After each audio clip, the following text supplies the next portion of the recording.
Yo, it's your boy Ryan, Northwest Sports Fanatics, back at you with a new video. The hardest working man on YouTube. It's me, baby. 2022 Reese's Senior Bowl, American versus National. We are about to kick off here in about 4 minutes. Make sure you guys subscribe to the channel. Smash that fucking like button either now or on your way out. Donate to your boy if you can. Cash App, $ ORION NWSF on the YouTube super chat right here. And if you're looking for merch, Northwest Sports Fanatic merch, link is below every video on the YouTube page. Follow me, Facebook, YouTube, Twitter, Instagram at NW Sports Fanatics. So people ask, Orion, why do you watch so much goddamn football? Why do you love things like the Senior Bowl?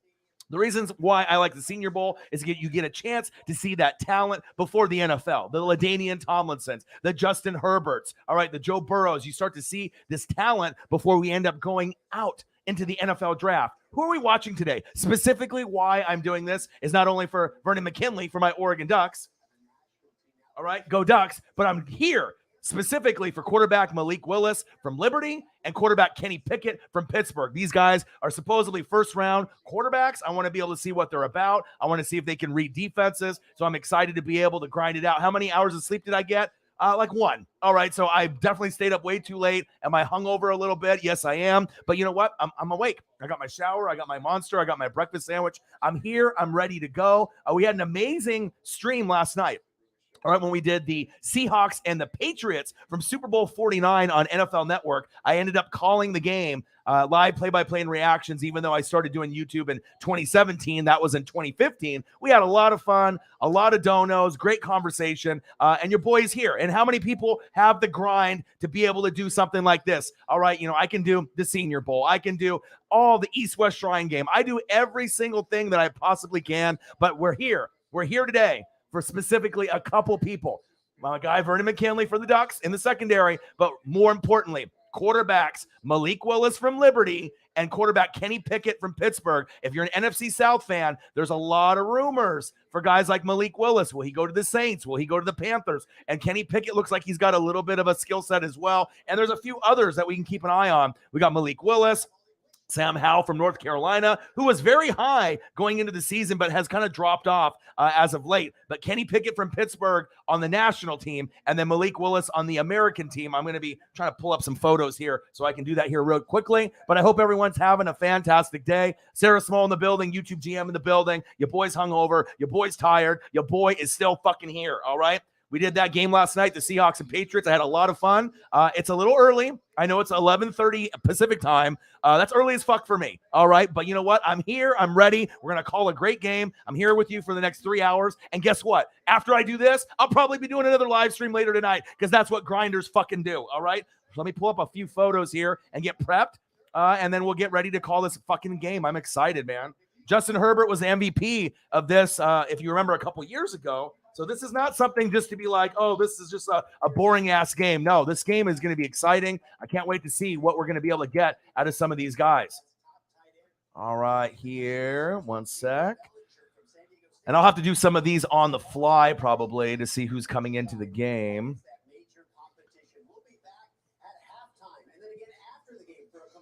See if I can actually find some good ones here.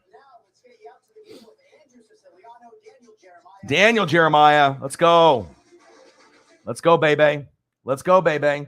And obviously doing this prep, takes some time. It takes time to be able to go through here and find HD photos that look good and things that fill the screen. So just give me a sec here. I got one for Malik Willis. Let me get one for Kenny Pickett. And then as we go through like the running backs and wide receivers, I'll end up doing that as well.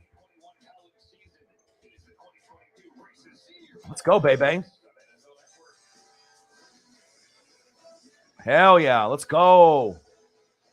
Let's go. And plus, you can kind of put a name to a face, and that's why I like doing these as well. So that way you guys kind of have an idea of who the fuck I'm talking about if you're not familiar. Some of y'all are very hardcore into college football like me, and I think that's why I am so knowledgeable on the NFL side is because I really take an interest to East-West Shrine game and this fucking National American Reese's Senior Bowl. How many motherfuckers watch this shit? Not a lot. You know what I mean? I don't think like the average NFL fan typically watches this, but if you're a Northwest sports fanatic and you're part of the fanatic family, we watch this shit because it's important. All right.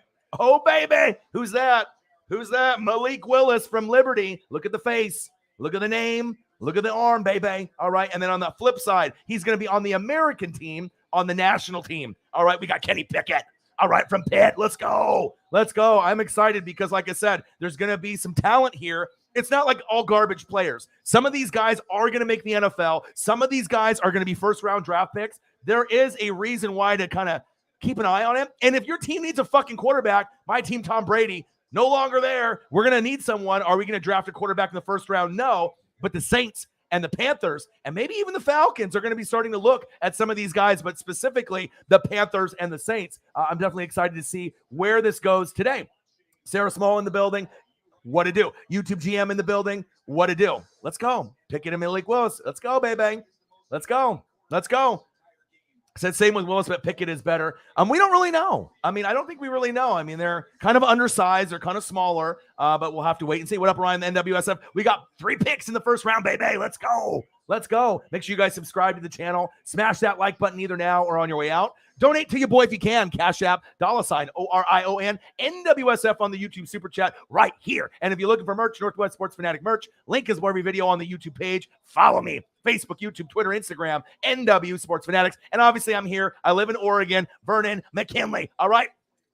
Go Ducks. I don't know what the Dan Lanning era is going to bring. He won a natty in Georgia. I don't know how good we're going to do. We're probably going to get our ass kicked by Utah and now USC, bringing over the coach, bringing over the quarterback, bringing over the fucking roster. Now it's the USC Trojan Sooners. All right. I know it's going to be bad for Oregon, but at least we're going to have 3 teams that are respectable instead of just 1 or 2. So I'm excited about that. Let's go over some of the players. Malik Willis on the American team from Liberty. Bailey. I don't know if it's Zap or Zappy, Western Kentucky, probably Zap, I would assume. Sam Howell from North Carolina. National team, Desmond Ridder, Cincinnati. I watched him before. Kenny Pickett on Pitt and Carson Strong on Nevada. So those are going to be the main quarterbacks that we're going to be looking at. All right. American team at running back, Brian Robinson Jr., Alabama. Let's go. Roll Tide. Devontae Price, Florida International. Damian Pierce from Florida, the Gators. Chomp them up. And then Zaquandre Rice from South Carolina. National team, running backs. All right. You got Rashad White, Arizona State. Hassan Hankins from Michigan. Tyler Batty, Missouri. All right. Abraham Smith, Baylor. And Jerome Ford from Cincinnati. So you're going to get some schools in here. Alabama's, the Oregons. You're going to get some people. All right. Obviously, for fullbacks, they're actually doing it. All right. Connor Hayward for Michigan State. All right. All right. On the American team, national team, Jeremiah Hall, Oklahoma. So you're going to get some ballers out here. Now, also wide receivers. This is going to be key. Everyone talks about, obviously, Malik Willis, Kenny Pickett. I get it. Liberty, Pitt, we're going to talk about them. All right, but the wide receivers, all right, American team, Calvin Austin III, Memphis, Danny Gray, SMU, Jalen Tolbert, South Alabama, Velus Jones Jr., Tennessee, Trey Turner, Virginia Tech, all right, Dontario Drummond, Ole Miss, all right, national team, Khalil Shakir, Boise State, Alec Pierce, Cincinnati. And you saw Cincinnati's rise in the college football ranks. Romeo Doubs, Nevada. All right, Christian Watson, North Dakota State. Jahan Dotson, Penn State. All right, Bo Melton, Rutgers. And Braylon Sanders, Ole Miss. A lot of names. You guys are like, who, where, why? You'll find out today, and they're going to be making some plays, all right? At tight end, American team, Isaiah Likely, Coastal Carolina. Grant, I think it's Calcaterra, SMU. Daniel Bellinger, San Diego State. And Greg Dulich from UCLA here in the Pac-12. National team, Trey McBride, Colorado State, Charlie Kolar, Iowa State, Cole Turner, Nevada, Jeremy Ruckert, Ohio State, and Jake Ferguson from Wisconsin. So those are going to be the tight ends. And I'm just kind of going through the positions here from what I can see. All right, American team, Jamari Salyer, Georgia, Justin Schaefer, Georgia. So you got some Georgia Bulldogs coming off the natty, baby. All right, Darian Kennard, Kentucky, Max Mitchell, Louisiana, Ed Ingram, LSU, Dylan Parham, Memphis, Braxton Jones, Southern Utah, Cade Mays, Tennessee, Chris Paul, and we ain't talking CP3 from Tulsa, Spencer Burford, UTSA, and then Luke Fortner from Kentucky, baby. National team, Zion Johnson, and we're not talking Zion Williamson, Boston College. All right, Bernhard Raymond, Central Michigan, Andrew Stuber, Michigan, Daniel Falele, Minnesota, Matt Wazetko, North Dakota, Trevor Penning, North Iowa, Abraham Lucas, Washington State, Cole Strange, UT, Chattanooga. All right, and Tyree Carter from Southern. Let's go. Defensive lineman. Ooh, there's a long list here. John Ridgway III, Arkansas. Zachary Carter, Florida. Neil Farrell Jr., LSU. Devontae Wyatt, Georgia. And many, many more. We're about to get popping off here and get started. Let's go. Let's go. We got linebackers. We got fucking more defensive backs. Man, the list is long, and a lot of Alabama, a lot of Cincinnati, a lot of Georgia. So these aren't no slouches out here. And I got my boy Vernon McKinley. All right, Vernon McKinley from my Oregon Ducks going to be representing here. I got obviously the like a Michael James sewn jersey from the Natty when we played Auburn. All right, I got the Collegiate Art Designs Oregon chain. I got the O chain going. Let's go, baby. Let's go. Let's go. And I got a full list, and we'll be going over that when the players are popping off. I'll be able to bring up some HD photos. And we got some NFL coaches and assistants taking care of this. And like I said, if you think this game doesn't matter, this was the coming out party for Justin Herbert. You knew Justin Herbert was good. But if you ended up watching this a couple years ago, obviously we remember this weekend has some bad memories with the Kobe Bryant passing. All right, last time I did this a couple years ago, I got a bunch of messages in the live stream when I was streaming because you know what I do. And then Kobe ended up passing away. Rest in peace, Kobe. And like I said, hopefully we don't have anything tragic like that happen today, but it was something that I will never forget. All right, Trey McBride in the building for Sarah Small. Okay, I know. I see him too. Chief Gone Chief in the building. Let's go. He said the future GOAT stream it. Baby, let's go. Where's Kobe Bryant, the cornerback? Sarah Small, the North Dakota State wide receiver, is good. Skinner in the building. YouTube GM in the building. Smash the fucking like button. Donate to your boy. We got the Venmo. We got the Cash App. We got the Zelle. We got the YouTube Super Chat. And just hang out with your boy. All right, I did the Seahawks and Patriots Super Bowl 49 on NFL Network live play-by-play and reactions. Amazing. It was awesome. Obviously, I started calling games in 2017. That was in 2015, but we're here now. I'm hungover, 1 hour of sleep. I got a fucking breakfast sandwich. I got my Monster, and here we go. This is on NFL Network. Turn this bitch on. American versus the National. American in the white. Ooh, trick play. National in the Reese's orange. Nice hit. Let's go. Let's go. Hey, no sleep, no fucking problem. Let's go, baby. And this is on NFL Network. So turn your TV on. And this is why we're here. Malik Willis, Sam Howell, and is it Bailey Zapp? I don't think it's Zappy. We'll find out. 62 TDs and 11 picks.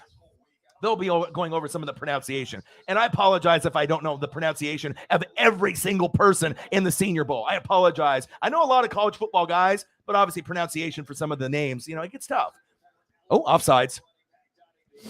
First down and 10. Ooh. Oh, he bobbled it. I was going to say, what a fucking catch right there. But that was offsides. Let's go, baby. How do you pronounce it? Is it Zappy? I'll find out. They'll be talking about it in there.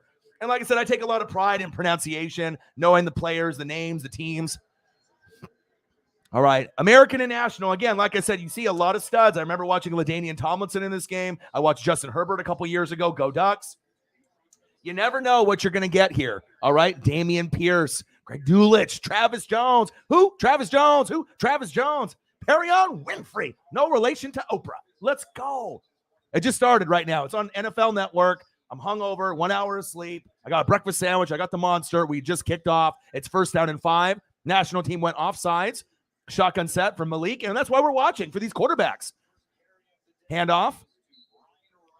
Brian Robinson with the carry. Gain of a couple. And I got a whole list of the roster here, so hopefully that'll help me out to go through everything. I had to go through a couple different websites to find it. But Brian Robinson Jr. from Alabama. So I did a lot of research. I got everything here set up. And obviously we're here for two main reasons. All right. And probably the only main two reasons. This motherfucker right here. All right. Malik Willis, first round draft pick, as well as Kenny Pickett. All right, Sam Howell, he obviously from North Carolina had some love before, but not as good. Rolling out, Malik, scrambling, gambling, keeping the football. Let's go.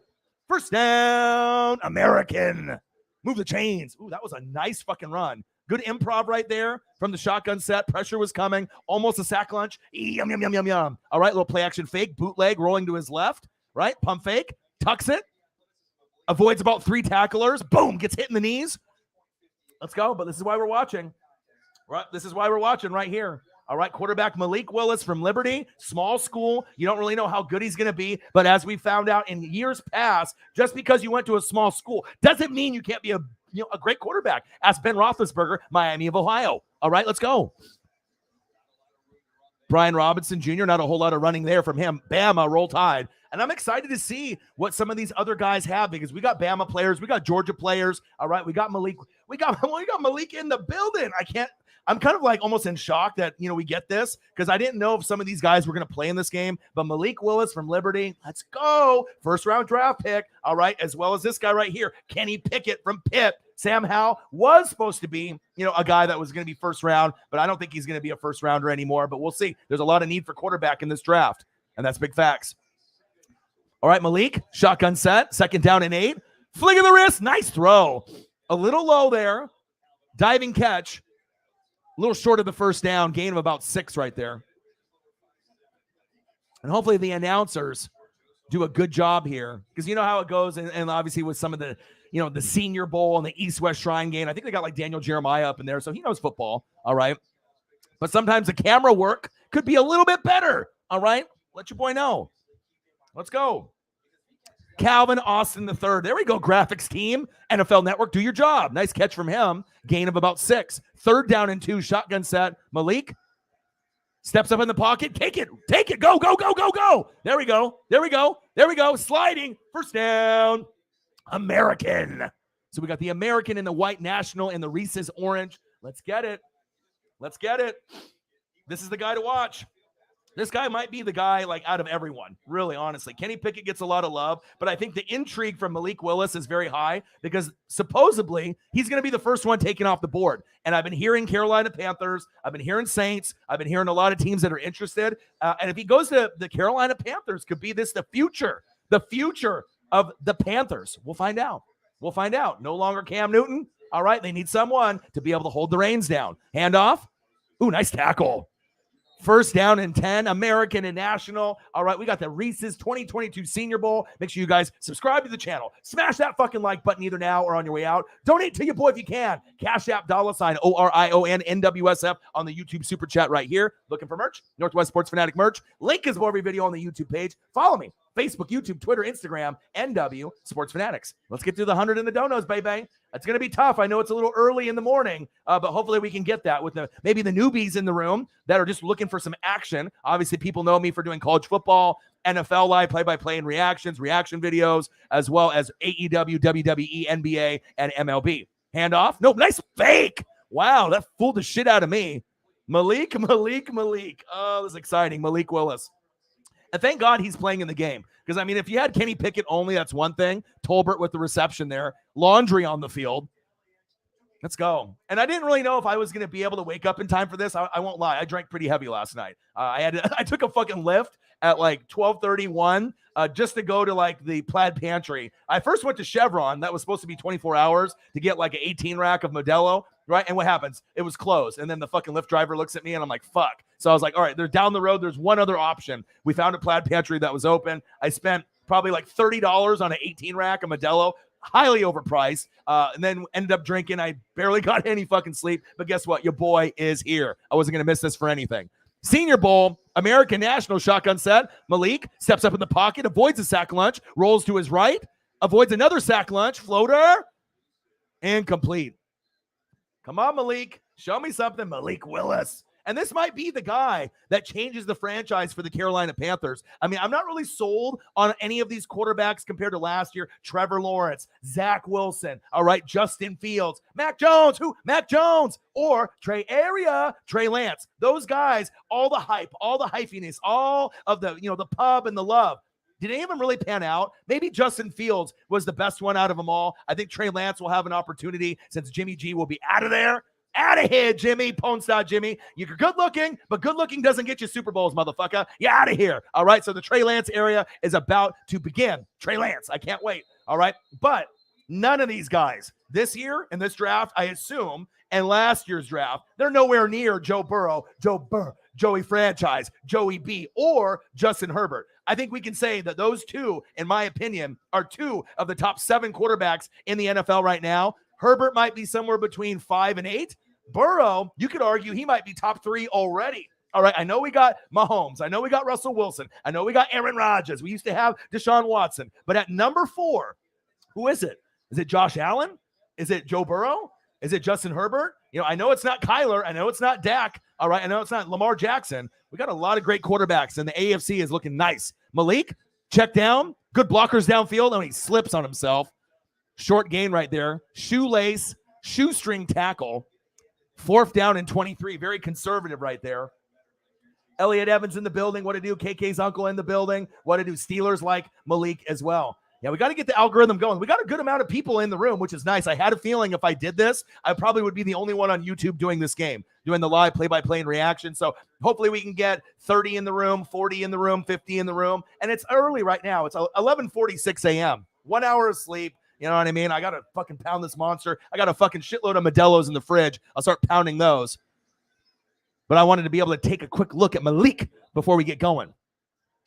Oh, he returns it out of the end zone. What a fucking dummy. Oh, nice special teams tackle by the American squad. Let's go. Let's go. It's on NFL Network, baby. Yes.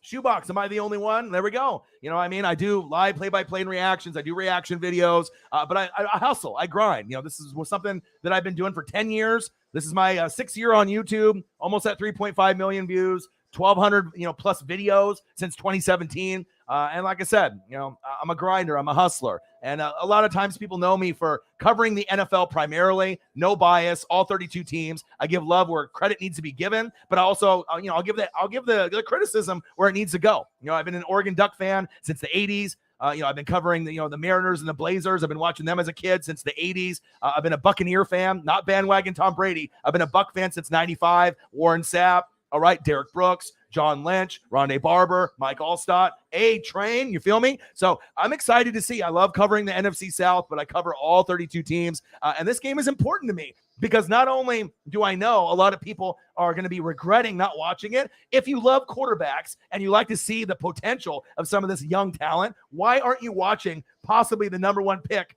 of the quarterbacks, not number 1 overall, because Kayvon Thibodeau might be the guy. Maybe it'll be Neal. I mean, I was actually going over a mock draft as we're going over here. Kayvon Thibodeau might be the first pick in the draft to the Jags. Will he? I don't know. I'm not really too sure if he'll be the guy, but also there's rumors about Evan Neal, the best offensive lineman from Alabama, 6'7", 350. Aiden Hutchinson, obviously from Michigan, another great pass rusher, might be on Detroit or the Jags, 1st or 2nd pick. And there's a lot of other great talent. And also Malik Willis. They have him slated at pick number 6. So he's been a standout. All right, he's mobile. He's dangerous. All right, he's definitely worth top 10 consideration, but I don't know if they will go that particular route. And then there's a lot of talk about Garrett Wilson over Olave, so we're going to have to see kind of where that goes in the draft as well. Drake London from USC, a very good sleeper wide receiver. Derek Stingley Jr., the corner from LSU. He kind of gives me Jamal Adams vibes. Jamal Adams, when he was there at LSU, you knew that he was going to be a boss. Derek Stingley Jr., I feel, is going to be a boss in the NFL. But the one guy, the one sleeper that I'm really excited about, Treylon Burks, all right? Arkansas junior wide receiver, 6'3", 225. Built like DK Metcalf. It's going to be interesting to see where he goes. He might end up being the best wide receiver in the draft that no one really knows. Treylon Burks, Arkansas junior, 6'5", 6'3", 225. Everyone else at wide receiver is like 6 foot, 190, roughly 6'1", 190. Most of them are kind of small, except for Drake London, who is 6'5", 210. So you got 2 tall wide receivers, Drake London from USC, and then obviously Treylon Burks, 6'3", 225. But everyone else is a little bit smaller. So I'll be doing obviously coverage for the NFL draft. We do NFL live play-by-play and reactions. I'll be doing the Super Bowl. If you're not familiar with my content, check it out. And like I said, we got a great family here. The Fanatic family is real. Grossi Posse, Tom Grossi, we're linked with him as well. Fantastic streamer. Love Grossi. Once the Packers and Bucks play next season, we're going to be doing a live play-by-play and reaction collab. They rated the channel, obviously, in October for the Jags and Bengals, and it's been great ever since. Shout out to the Grossi Posse. Let's go. Allen in the building. What to do? All right, here we go. Shotgun set. No, under center. Kenny Pickett. Screen pass. Go. Arizona State. Okay.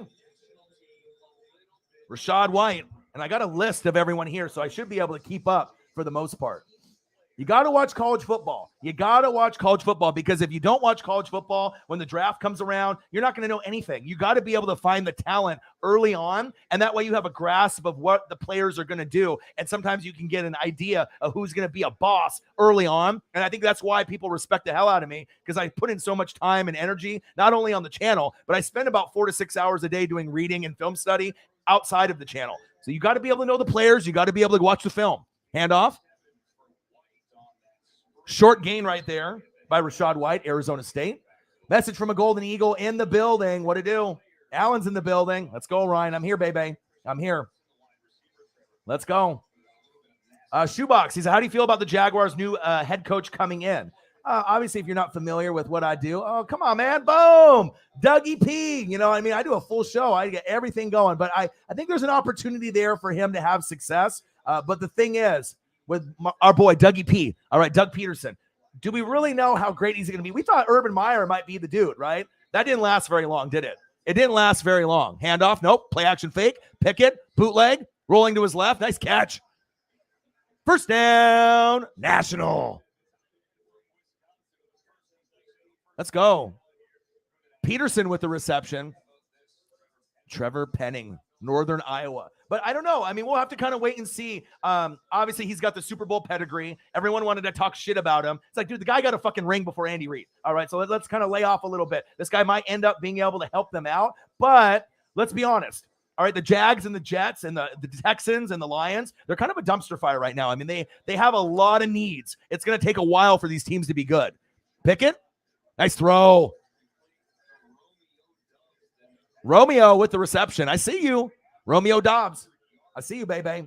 But any type of questions that you guys have, I can answer them on here as well. Like I said, no one covers the NFL and college football like your boy. I do a lot of AEW and WWE as well. Let's go.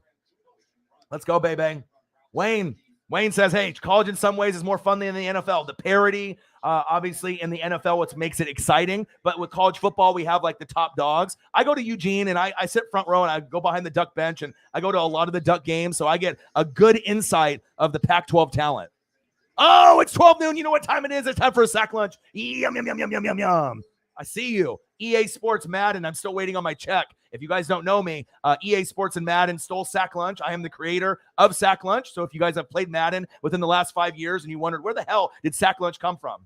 Right here. All right. I always come up with the nicknames. I always come up with the catchphrases. Even Peter Schrager from Good Morning Football stole my catchphrase that I've been saying for 5 years on Monday's show. All right. I always talk about momentum and Uncle Mo. All right. Uncle Mo, Uncle Momentum. And if you go back and watch Monday's broadcast, you can check it out on my Instagram or Twitter. This motherfucker stole my material, a fucking weasel. I used to have a lot of respect for Good Morning Football and Peter Schrager, but obviously I do not anymore when you can't even come up with your own material. Uncle Mo, Uncle Momentum right here.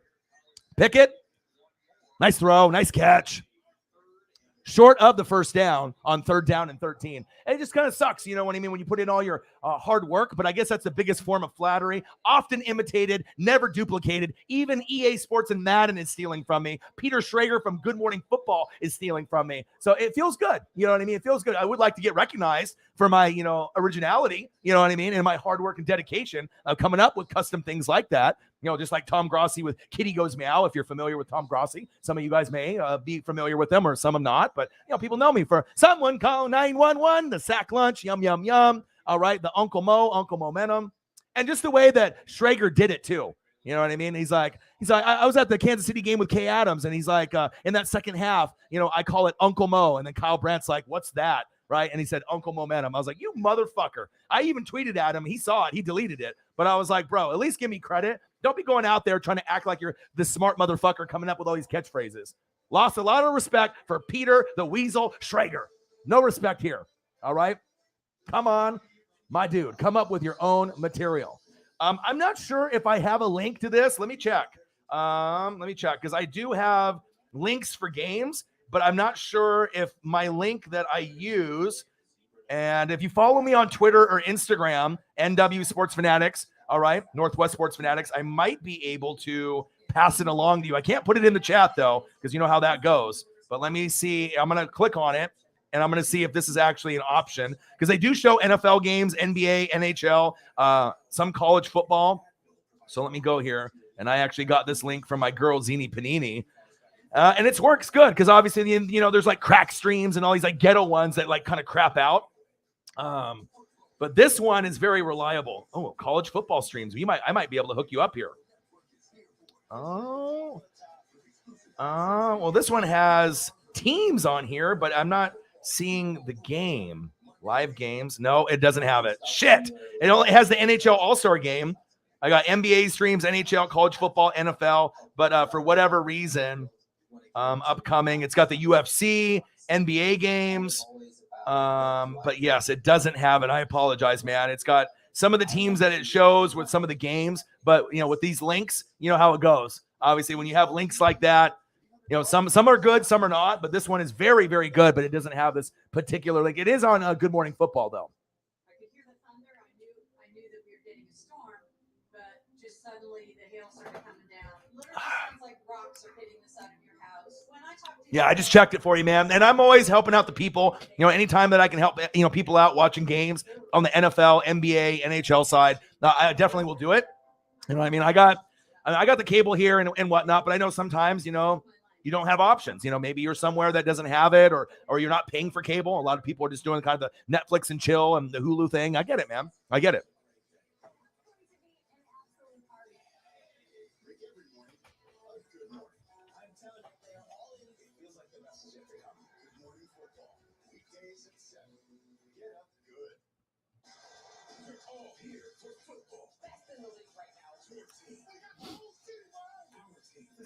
Shoebox is in hell right now because I can't watch it. That sucks. You got to have NFL Network, man. I mean, for someone that loves NFL and college football, if you can find a way to add that onto the plan or go up a plan, you got to, man. Like it's something I watch probably almost 24 hours a day, like no cap. I'm always on NFL Network. I'm always watching film. I'm always reading, going to the team websites.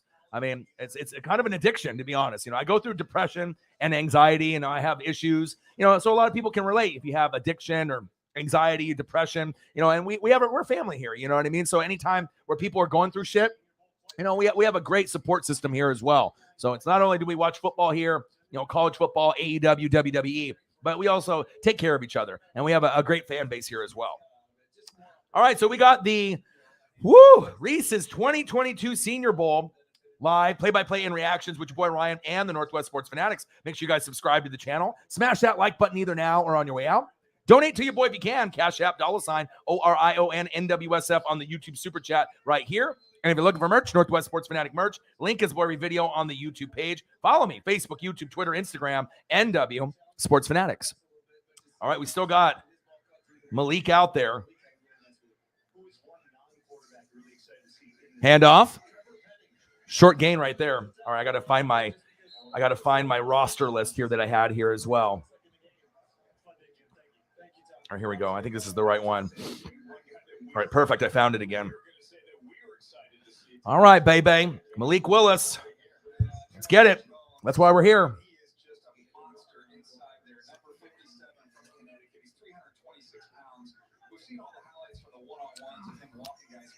All right, 2nd down and 9, 3:20 left in the first quarter. Malik Willis from Liberty. All right, we're all here for this reason. We're all here for this motherfucker right here. Shotgun set, handoff. Ooh, nice tackle by the Nationals. I mean, and like I said, when we talk about American and Nationals, you know, you talk about different names. At least be thankful that you're not a Washington Commie, a Washington Commanders. Oh my, the Commanders.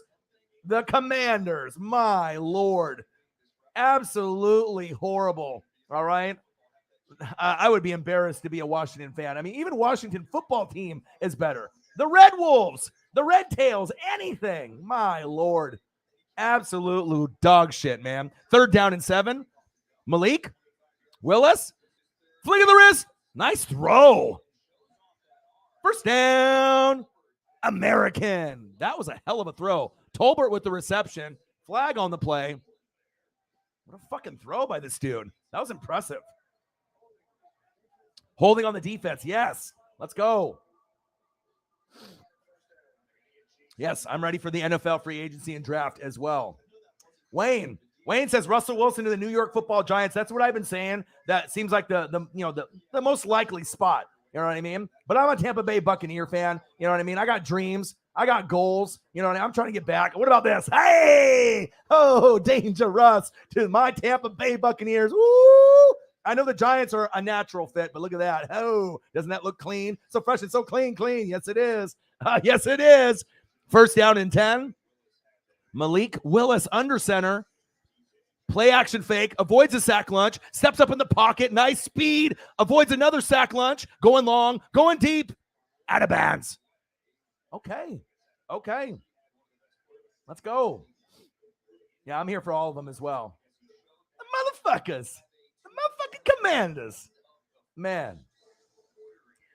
But, out of these quarterbacks, you're limited. It's not like it's a Trevor Lawrence, Zach Wilson, Justin Fields, Mac Jones, or Trey Lance. And even those guys got all the hype last year. How did they do? Some played, some didn't. Trey Lance. We don't really know who the best one is out of them all. Maybe Justin Fields, just based off his athleticism in the pocket, using his legs as a dual threat, as his arm. But we don't really know. Obviously, with the Jags and the Jets, that's a dumpster fire with both of those teams and the rosters. So it's going to take time for Zach Wilson and Trevor Lawrence to show that they can do it. Mac Jones is limited in his talent, but he had good coaching with Bill Belichick and Josh McDaniels. But they don't have Josh McDaniels there anymore, all right? We already know Josh McDaniels got a new job. He got himself a new job, all right? Josh McDaniels to the Las Vegas Raiders, all right? So congratulations to him. We'll see where it ends up going. But with Trey Lance, if Jimmy G is gone, and I saw a funny-ass report. They're like, oh, Jimmy G to the Bucs. Fuck that. I don't want Jimmy G. It's garbage, all right? And then they want like a second-rounder, third-rounder, 2, 3, 4, 5 players. Are you fucking kidding me? Who the fuck is going to give up a first or second-rounder or third-rounder plus players for a guy that's a game manager that fucks up and throws picks in key moments in the fourth quarter? Fuck no. I'll stop being a Buccaneer fan if we get Jimmy G. Cap. Fuck that. I do not want him. I would rather have Kyle Trask starting on my team and be shitty and win like 4 games a year than have Jimmy G. I'm sorry. But we're going to have to wait and see on what happens. Said if Russ wants to win, he should stay away from New York. We'll see. We will see. Alan in the building. Sarah in the building. YouTube GM. Davis Mills might be the best. He actually had a good season. See, you're my analytics guy, so if you have any stats that you can put up, YouTube GM, put some stats up for Malik if you can, or anyone that's doing anything in the game. I would appreciate it for Malik Willis and Kenny Pickett. I know it's a little early on and we haven't gotten any scoring yet, but if you could do that for me, it'd be greatly appreciated. But with Davis Mills, Houston Texans, dumpster fire. If you actually look at the games that he threw for over 300 yards, his stats actually kind of match up pretty good to some of the top 5 guys: Trevor Lawrence, Zach Wilson, Justin Fields, Trey Lance, and Mac Jones. Mac Jones. So it is what it is. Let's go. The Raiders. All right. Make sure you guys subscribe to the channel. Smash that like button. I think we're only a couple subs away from 20K. Like, I was over 20K when I ended up getting rated. I actually hit it last year in the Pittsburgh and the Ravens game. And then we ended up losing some subs after my partner quit. Then I got rated by Grossi in October with the Jags and the Bengals. And then we got like 100 subs over. And then I think some of those people took their sub back for whatever reason. They just did it to be cute. It looked cool for Grossi. And so now we're right hovering around the 20K, 20,000 mark, 19,996 to like 20,000. So if you could subscribe to the channel, it would be greatly appreciated. Like I said, we have a great community here, and I'm always grinding. I'm always hustling. Normally I have 2 or 3 jobs. I've decided to go all in on myself and bet on myself. And I'm doing YouTube full time now. So like I said, it's a grind. And normally when we do games, usually, the donos usually are very high. I mean, we can make 100 to 600 on games that we typically do. But this one is obviously a little unusual. It's in the morning. A lot of people are sleeping, hungover. It's Saturday. It is what it is. But, I'm still confident that we can get the right people in the room, that we can end up getting the donos at a decent number before the game's over. Great fans, great conversation. Love you guys. Fanatic family for life, baby. Second down and 10. Malik steps up in the pocket. Wow, he's crafty. Oh, got grabbed by the helmet right there. No call.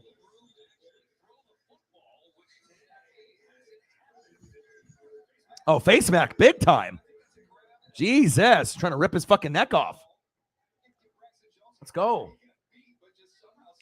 And like I said, you can do Cash App, $ORIONNWSF, or the YouTube Super Chat. Most people usually go that route. I ended up opening up a Venmo for my boy CP because he likes sending money that way with the donations, which is very thoughtful and nice. Appreciate that. And obviously, when you're hustling and you're grinding, every dollar counts. It really does. All right, we got the American and the National, the 2022 Reese's Senior Bowl, live play-by-play and reactions with your boy Ryan and the Northwest Sports Fanatics. Make sure you guys subscribe to the channel, smash that like button, and donate to your boy if you can. Let's go. So Casey Hayward might sign with the Colts. I know, I'm really impressed with the Gus Bradley. Look at force missed tackles on runs and the FBS. Malik Willis, 90. Let's go. Let's go. He's got some skills, baby. Jimmy G is a nut. Jimmy G, terrible. Absolutely terrible. He's a good game manager. You know what I mean? Shotgun set. Willis. Oh, avoids a sack lunch? No, he doesn't. Oh, it's 12 noon. You know what time it is? It's time for a sack lunch. Yum, yum, yum, yum, yum, yum, yum. He almost got away right there. Great effort by the national team. Was that Smith? That was nice. Smith off the edge. Woo! Nice effort right there with the diving sack lunch.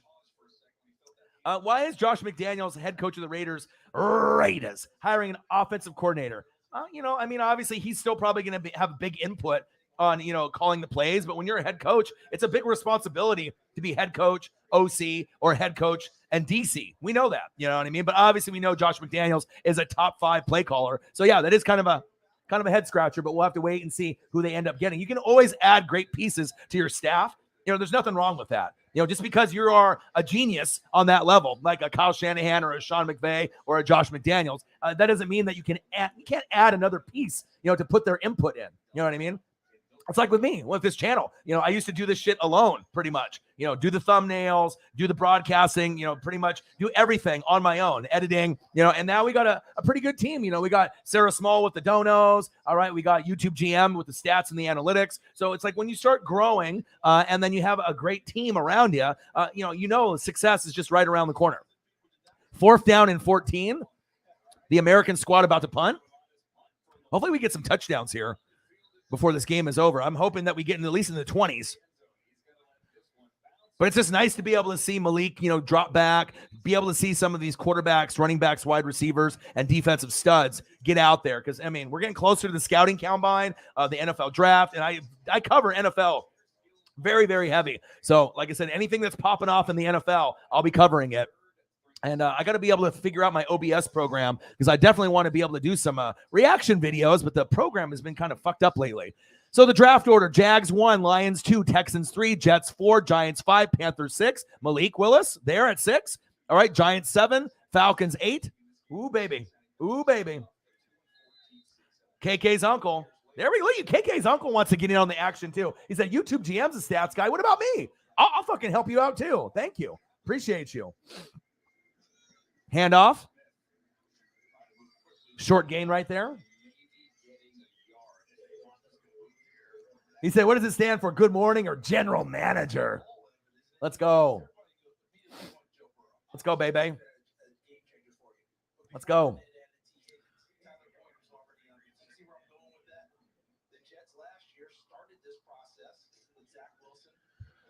All right.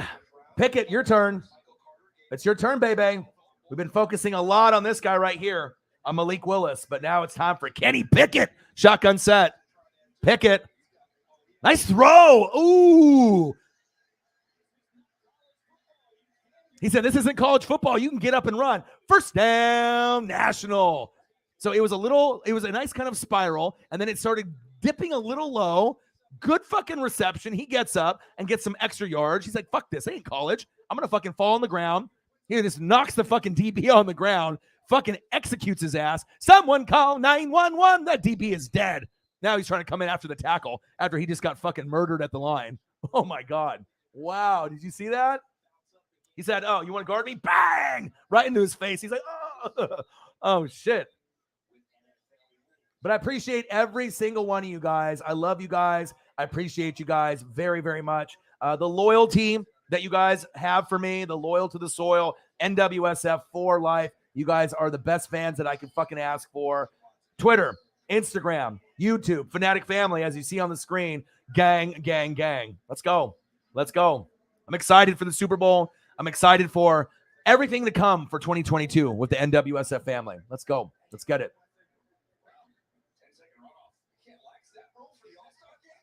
Can he pick it, baby? And I was trying to think of like, colleges last night of like, who's underrated as a college that develops like great NFL players? Is Pitt the best college for developing Hall of Fame players? Are they at the top of the list? I mean, I know we talk about Bama and we talk about Georgia, Ohio State, LSU, screen pass. There we go. Touchdown. Nationals. Let's go. Abram Smith from Baylor. Let's go. Abram Smith. I see you. Hell yeah. Easy peasy lemon squeezy.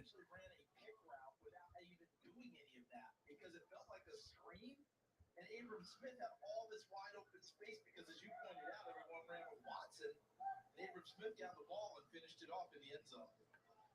Abram Smith led the Big 12 with 1,600. Wow. And if they needed to play linebacker, like a linebacker with a 20-yard touchdown. He had 48 tackles in 2020. Extra point is up. And good.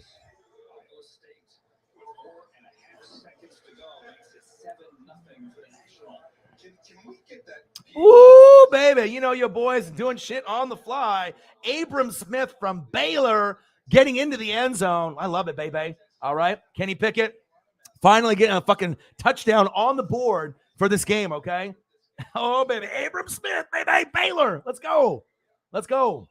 And plus, that's one thing that makes this broadcast unique. I imagine a lot of people on YouTube will start copying me as well, but there's no other broadcast that does what I do. You know what I mean? I give you the energy. I give you the fire. We got a great fan base, but I'm going to make sure it's a full interactive stream, as we go. You know what I mean? Like, and a lot of times it takes a lot of prep work. It takes time. I got to do shit on the fly. But I think when you end up doing things like this, it makes it a little bit more interesting. You can kind of put a name to a face rather than what you're seeing on, the TV. And if you can't see the TV broadcast, then if you're watching this, you're like, okay, cool. Now I can actually put a name to a face, and then it makes it a little bit more interactive for everyone on here. So this is something that I came up with, obviously to do on my own. And I imagine it'll be stolen in 3, 2, 1 by any other YouTuber out there, just like when Peter Schrager steals my Uncle Mo or when Madden steals Sack Lunch. Okay, I see you. Got to be an originator. Be original. Malik going long, going deep. That was ugly. I don't know what the fuck that was. Laundry on the field. Flag on the play. Let's go. KK spitting the facts, huh? Look at this. Look at KK just had a fucking left field. He's like, a YouTube GM's a stat guy. Well, what about me? I can do stats. Shit, I can have more than one stat guy if you want to help your boy out. I mean, this is not someone that's playing in the game right now, but we were talking about him earlier. All right. And I appreciate that. Anyone that can come up with some stats, you know what I mean, and help your boy out. I mean, that's what it's about with the Fanatic fam.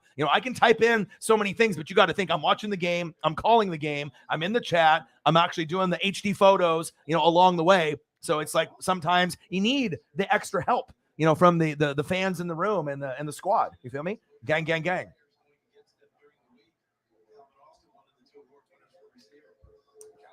But at least my energy is on point. If I wouldn't have told you guys I'm running on an hour of sleep, you would never know. Just like, if I have depression or anxiety, if I never told you, you never would know. All right, let's go. But honestly, my depression and anxiety has been getting much, much better ever since I decided to commit to YouTube full time. You know what I mean? Obviously, working 2 or 3 jobs is tough, but if I can focus all my energy on this, I think this is the way to go. Malik, woo, steps up in the pocket, dancing, romancing, prancing. Woo, oh my. Go, go, go, Malik. Go, Malik. Oh my God, what a fucking run. Are you kidding me? Are you kidding me? Malik Willis is in the pocket. He dances to the left. He jumps and does like a jump stop. All right, like in basketball when you were in junior high. All right, goes to the right, starts dancing and romancing to the right-hand side, cuts back to the left. Big gain. That was impressive. That was impressive. Wow. Unbelievable. Unbelievable.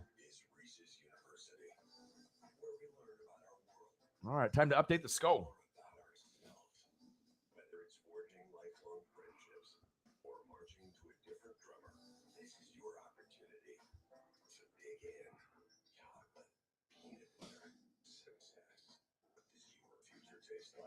All right, the Nationals are up.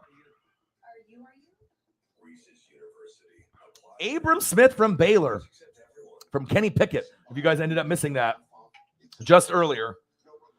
All right, Kenny, I see you. Hi. What? What? I can't hear you. Yeah, I'll feed her. Okay, I will. All right, 1 second, guys. I'll be right back. What, I'm recording what? Now, how does that make you feel? Like a part of me's missing. Gabrielle, this Old Spice Fiji Hand Body Lotion has me smoother than ever. That's what it does. Sheldon, what do you think of our new Pistachios football campaign? I hate it. All right, let's go, baby. Let's go.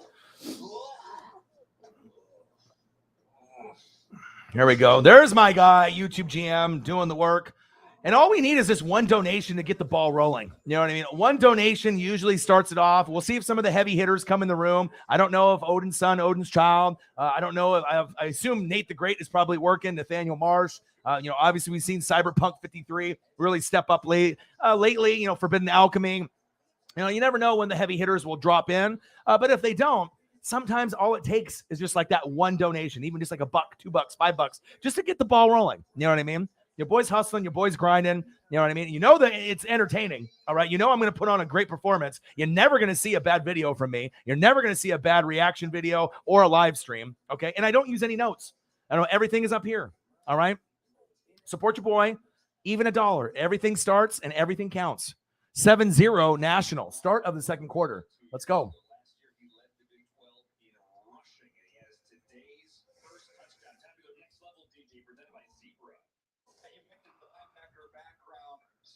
Is just kind of a bonus to his game because it's all about physicality this time.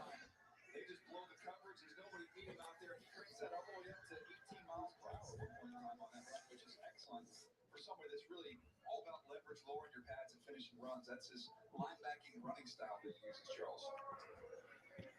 Carries the pump with it, doesn't he? No doubt.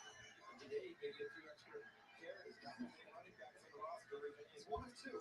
Bruce Smith, who was shot alive from Arizona State. Kenny Pickett, 4,319 yards, 42 TDs, only 7 picks. Woo! Let's go. Let's go.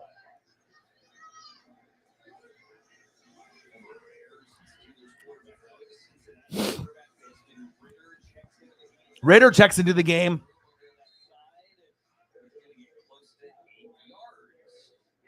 Desmond Ritter from Cincinnati. This guy was actually pretty nice. If you watch Cincinnati football, you saw him go to the playoff. All right, they got absolutely crushed, by Alabama. All right, but 30 touchdowns, 8 picks. All right, Desmond.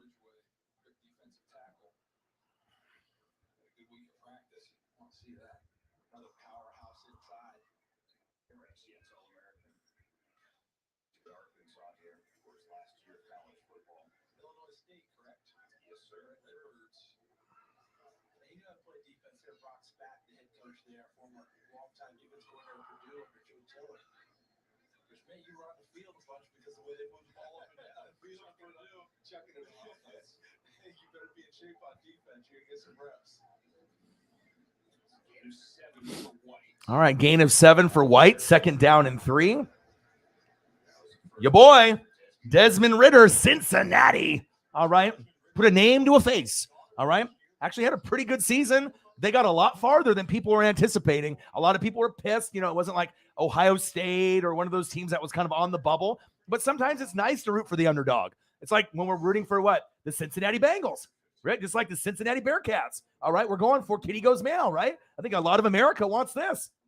Joey B, Joe Burrow, all right? Joey Franchise, Joey Burr, all right? The most underrated running back in the game, Joe Mixon, all right? Jamar Chase, top 5 wide receiver. Hit the gritty, my son.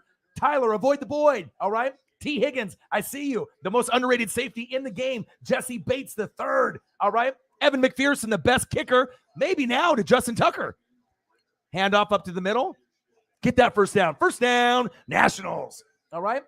Kitty Goes Meow. Unless you're a Rams fan, unless you have a love for Matthew Stafford, and the Lions. I get it. It's a guy to root for.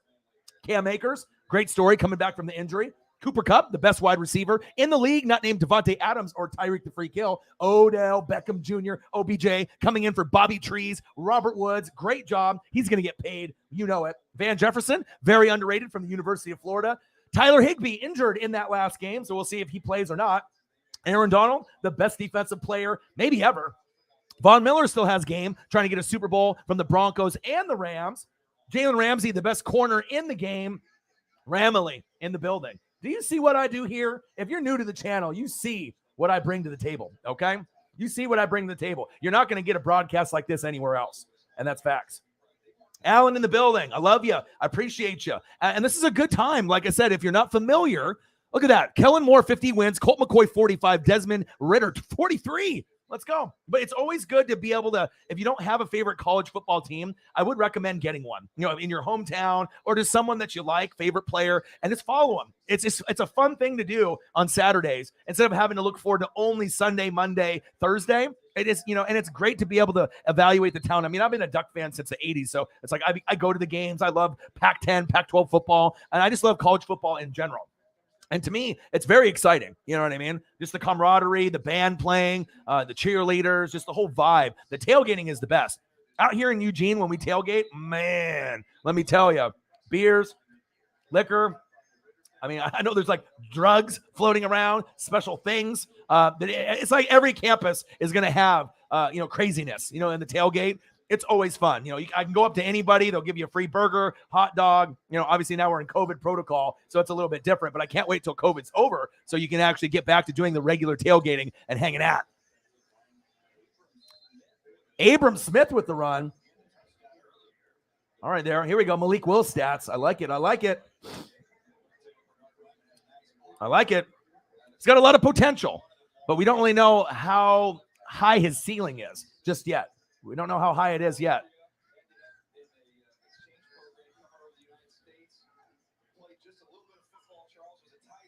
Nice run by Abram Smith from the national team.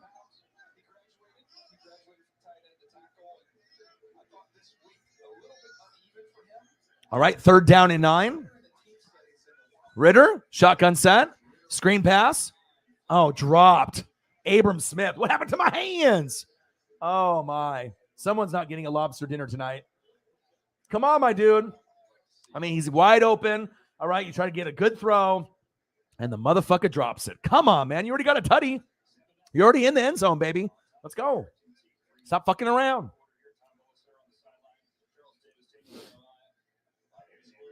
Are you, Elliot?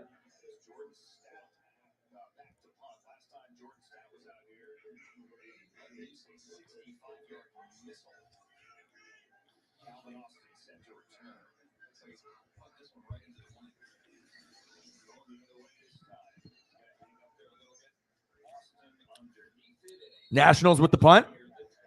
Fair caught. 7-0 National.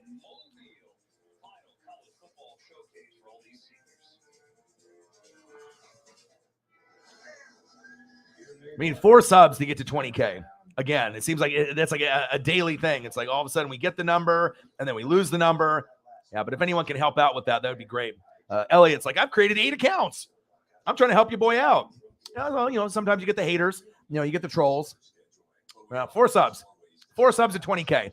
So if we can get 4 subs to get 20K, it would be greatly appreciated. It's a good milestone. I've hit it multiple times. But, YouTube isn't really on my side, as of late in the last couple years. But, I'm going to hustle. I'm going to grind. We're going to have a great time. And this won't be the last broadcast that I do. I'll probably end up doing another live stream. And then we got with the NHL All-Star game, I believe, is today. And then I won't do that, but I'll probably watch a little, right? And then the Pro Bowl is tomorrow, and I'll do that, even though the Pro Bowl sometimes is bootios, as the new day would say. But, hey, I'll still end up probably doing that just for content purposes. So.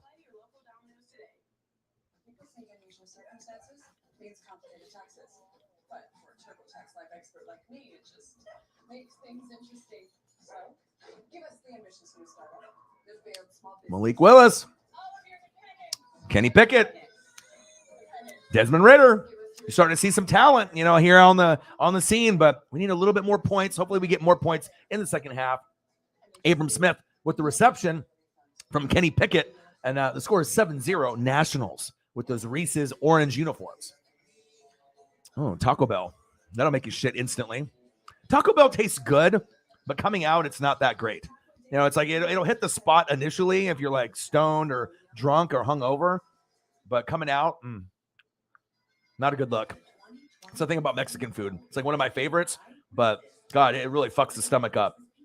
It really does. But I do like street tacos. And we have a lot of great places here in Oregon. We got a nice spot that I go to for tacos, and it's like one of the best in America. Just right down the road from me too. They got awarded like one of the best 50 taco spots in the United States, and one of them here is in Oregon, like right down the road from me. It's fire. Ben in the building. What to do, man?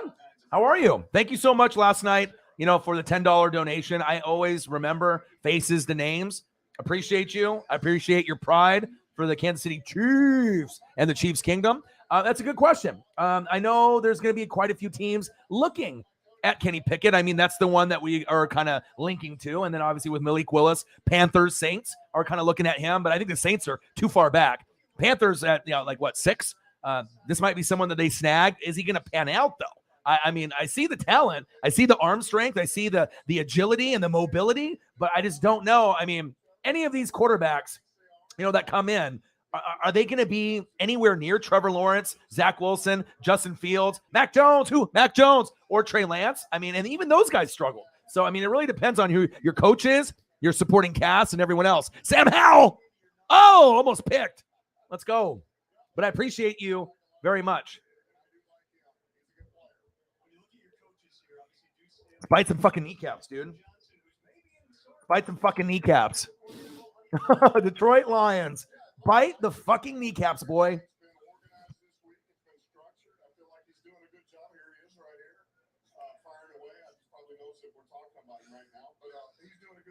You want to interfere? I'm sure you can probably come over here and give him a quick critique on the sideline if you want. If he's a good coach, he will not be interfered. All right, baby.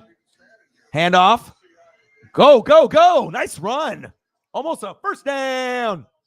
Let's go. Bite those fucking kneecaps, Dan Campbell. I don't know if you're going to make it, much past next year, as a head coach. He's kind of like, they say he's a meathead. He's not an analytics guy, but he's a football guy. So I appreciate the passion, but you're on the fucking Lions, dude. Like, you're probably going to get axed sooner than later. Sam Howell, all right, from North Carolina. Come on and raise up. Let's go.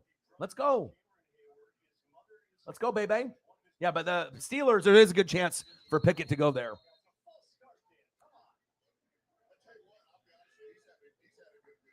Yeah, and if you're smart, right, and you're the Saints, why the fuck would you get a quarterback? Go wide receiver. You know what I mean? And then knowing the track record, the Saints select Peyton Turner. Who? You know what I mean? You're like, what the fuck is going on here? Paulson Adebo, that was actually decent. You know what I mean? But when you could have had Asante Samuel Jr., in your secondary, or Terrace Marshall Jr. from LSU, that could have been amazing. Those two guys last year over Peyton Turner and Paulson Adebo, I mean, Sean Payton's no longer in charge, so maybe that's a good thing. 3rd down and 6. Sam Howell. Shotgun set. Blitz coming. Oh, fumble. Pick it up. Oh, my God. How did they not pick that up? Oh, baby. YouTube GM. He's like, I'm just going to throw out Stetson Bennett. I don't even give a shit. He's not even playing. I'm just going to throw out random stats. Woo! Good defense. Mafe. Steamrolled. Let's go. Thank you. Appreciate you. Yeah, I know, but do you know what I'm saying? Like, for the name recognition, you know what I mean? There were so many. Asante Samuel Jr. would have been huge. His dad played in the league. I mean, that just the swag and the drip that he had, you know what I mean, for the Chargers. He could have did a lot for you guys. And I'm not saying Peyton Turner's garbage, but there could have been some better choices. The Saints haven't really been the greatest at drafting players. Let's be honest. I mean, I watch the Saints, the Panthers, the Bucks, and the Falcons, like under a microscope. And you're not going to tell me there was not even one fucking person predicted, all right, Peyton Turner and Paulson Adebo. Maybe you had an idea that Paulson Adebo would be the guy, but it just seems like they always go for Not what the fans want, not what they need, just some rando, just like some random guy that they probably could have picked in the second or third round, and they pick him in the first round. I mean, if it works out, great. You know what I mean? But yes, but this one right here, 2017 draft was one of the best of all time. Not for just the Saints, but in general. Look at this. AK-41, Lattimore, Ramczyk, Marcus Williams. That draft right there, it's just like with me when, I got, Tristan Wirfs, the best right tackle in the game, and Antoine Winfield Jr. I feel like that draft, for me, was one of the best things that could have happened to Tampa. If I wouldn't have picked those two guys, no Super Bowl. Not even an NFC championship game. Clear. And then Devin White the year before. So sometimes you need to really hit on those picks. But yeah, AK-41. And if you don't know me, he's my favorite running back in the league, and I'm a Bucs fan. I've told that many, many times. I'm not a hater. I'm probably the only Buccaneer fan that the Saints fan base loves, because I call it right down the middle, and I'll give them love for their players. I'll criticize my team. I'll criticize their team if needed. But if I like their players and I think that they're great, I'm not going to hate on greatness. I'm not a fucking hater. All right. AK-41, Alvin Kamara, the alien. All right. That's going to get stolen in 3, 2, 1. Peter Schrager. Lattimore, obviously a G, a big shit talker, but he backs it up. A top 10 corner. Ryan Ramczyk is probably my second favorite offensive lineman to Quentin Nelson and maybe Tristan Wirfs. I really like him a lot. I think he's a leader. He's definitely the guy on the team that brings that leadership and that nastiness, right? Marcus Williams, underrated. You know what I mean? He might not be the best player on the defense, but he's not bad. I mean, I would take him on Tampa. I would take any of those guys on Tampa.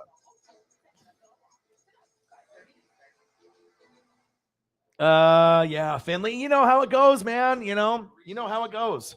It's rough, dude. Georgia, that loaded Georgia defense, they have a play style, and it is aggressive, and it carries over to special teams. I want to show you right there. He is the right tackle on punt, and watch the effort that he gives to make this tackle. As he goes down the field, he's in his lane, he's where he's supposed to be. Now, let's go, baby. Well, I hope everyone is entertained. I've had like an hour of sleep, and oh, my boy. See, this is the best part of having a YouTube channel and, being able to have guys that subscribed a long time ago or a new subscriber, you know what I mean? And just adding to the family. And once you have more and more people that come through, you'll remember the names. Robert, what it do, man? Saints in the building. What it do? Who day? No? Who dat?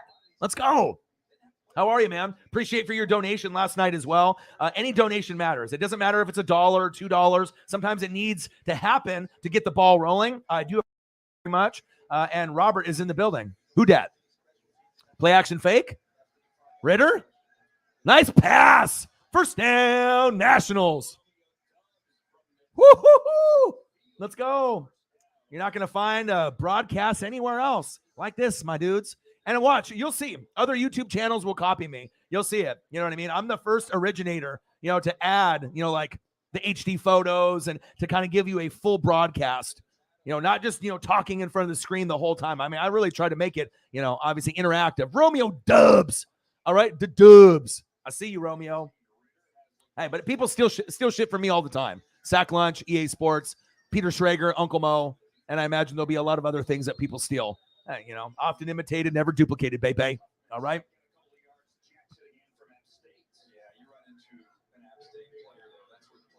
CMC Moore, Samuel Jackson. Yeah. That was a good one too. The thing about CMC that frustrates me, and I know it frustrates you, and they're talking about trade talk and all that, just stay healthy. You know what I mean? He's like fucking so aggressive and he's brittle. And it's like, if he stays healthy, he's like the best back in the league every year.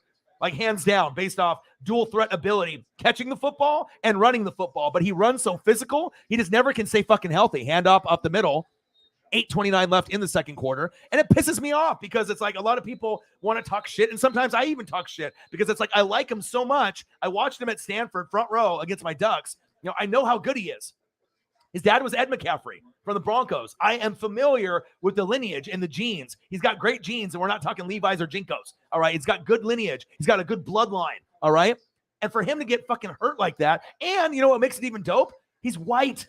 He's a Caucasian running back. When have you ever seen a Caucasian running back beast mode like that? Since this guy, my guy. The last time you've seen a white running back ball out and get the respect of everyone in the league, and I think this guy gets more respect than CMC. All right. Who is it? Do you have an idea? Who is the best white running back? I mean, there's John Riggins and there's a lot of guys, from the past. All right. There's a lot of guys from the past. And not Peyton Hillis. Not Peyton Hillis. Come on, man. Not Peyton Hillis. If you're talking about one guy that has made an impact on the league, and there's no one better than him, in my opinion. All right. This guy right here.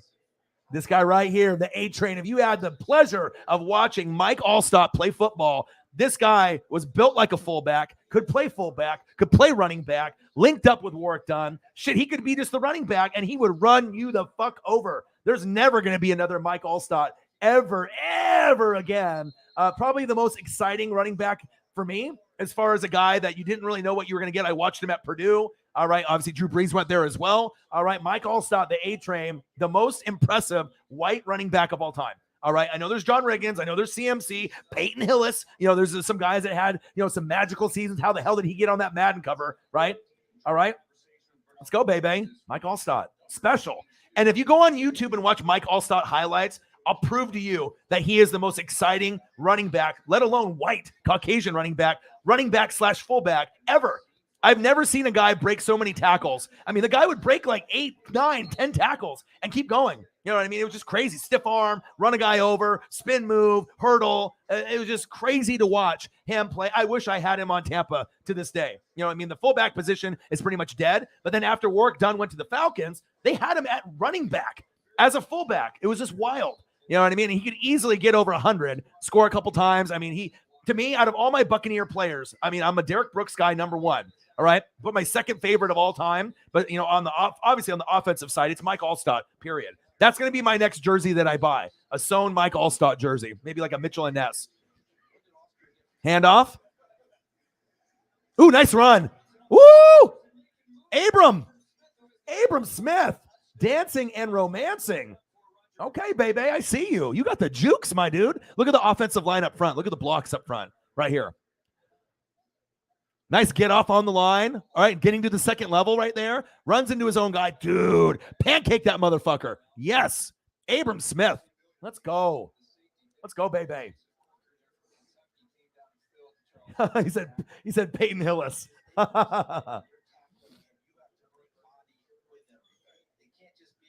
Dude, you are awesome, dude. I love Purdue football, man. I always, you know, when they ended up playing, I think like UW in the Rose Bowl, like in the early 2000s, late 90s, early 2000s, Drew Brees. I always knew that he was going to be special, just like Allstott. You know, you have these certain guys, you know, the Boilermakers, baby, you know.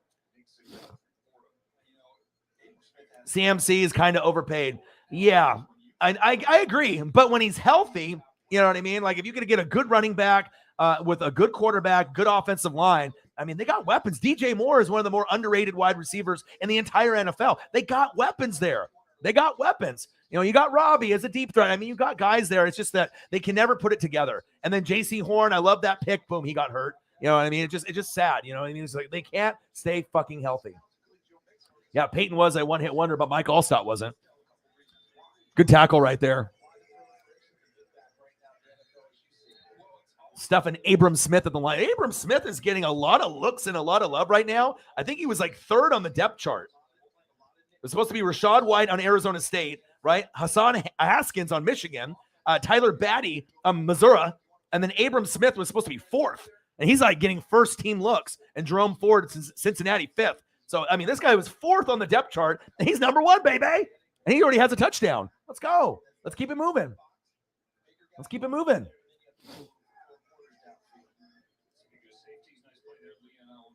Thank you. YouTube GM putting in work today. Thank you so much. Ritter, scrambling, gambling, bootleg, rolling to his left. He's got some speed. Go. Go. Nice. Ritter. 30 tutties, 8 picks. Look at this right here. Steps up the pocket. Fuck that. He saw the defenders. Spins to his left. He's like, fuck this. Nice speed right there by Ritter. I enjoyed watching him on Cincinnati this year.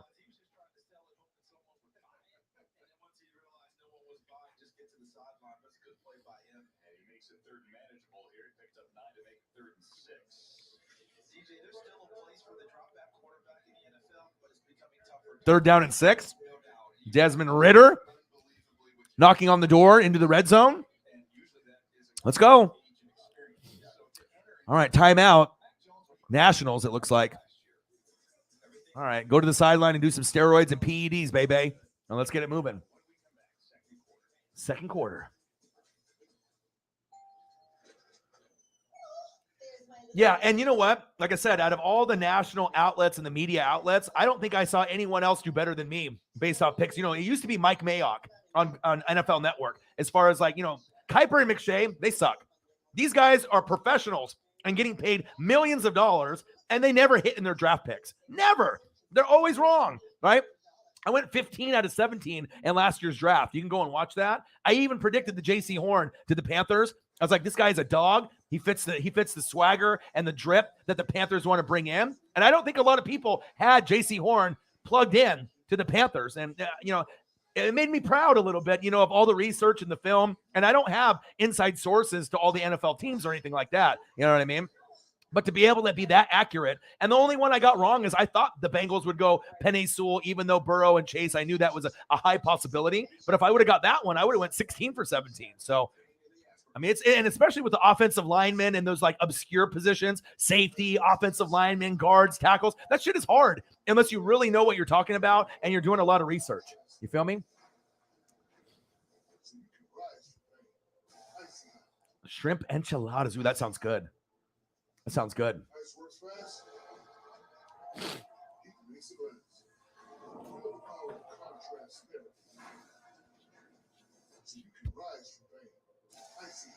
I tried a laxative that's both gentle and fast. Great tasting Dulcolac soft juice works naturally. I love you guys. Appreciate you guys. Thank you guys so much for hanging out with your boy.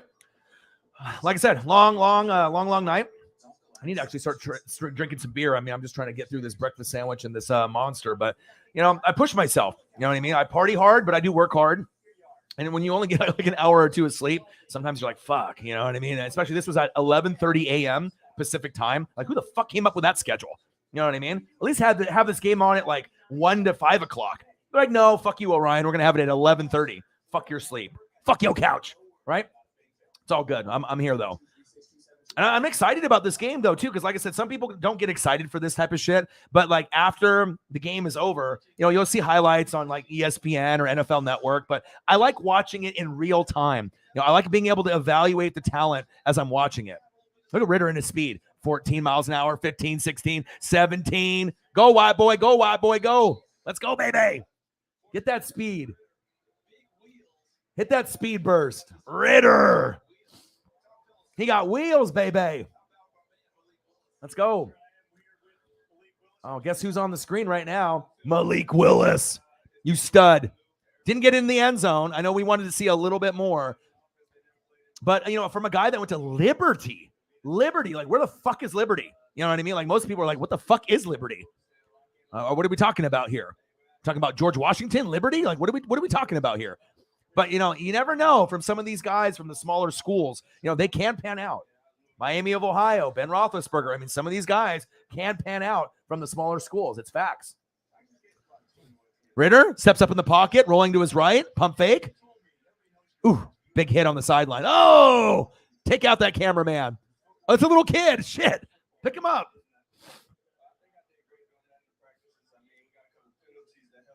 Dude, bagels are great, dude. Bagels can hit the spot. Breakfast sandwiches and bagels are nice. They've saved me so many times. They're like, no cap. All right, 2022 Reese's Senior Bowl, American versus National, second quarter, 7-0. The national team is up. Stars to watch, quarterback Malik Willis from Liberty, quarterback Kenny Pickett. All right, grind to 25K subs. Make sure you guys subscribe to the channel. Smash that like button either now or on your way out. Donate to your boy if you can. Cash App, $ORION NWSF on the YouTube Super Chat right here. And if you're looking for merch, Northwest Sports Fanatic merch, link is below every video on the YouTube page. Follow me, Facebook, YouTube, Twitter, Instagram, NW Sports Fanatics. Let's go.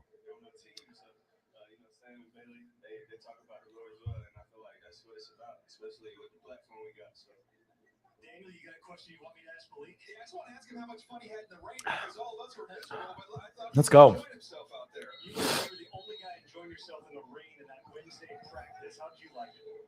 I mean, it was cool. It was cool. It was cool. You know what I'm saying? I mean, what's the quarterback comparison for this guy? You know what I mean? Like, who are you going to compare him to? I'm not really sure who I can like.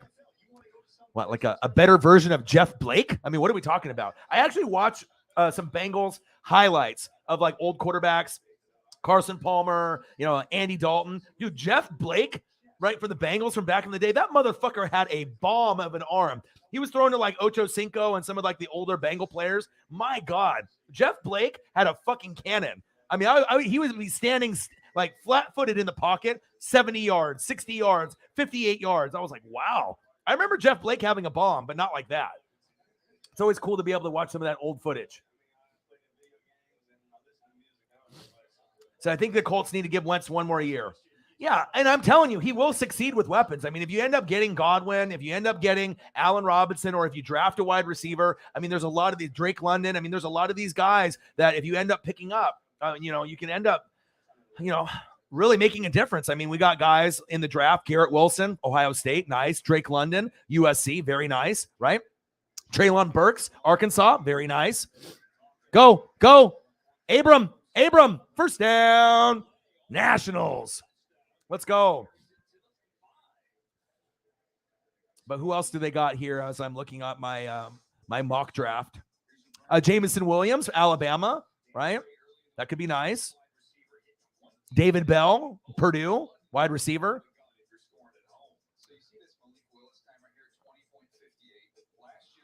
You guys don't have a first-round draft pick? Sarah, you don't have one, do you? No first-round draft pick. So you're going to have to like get someone in that second round.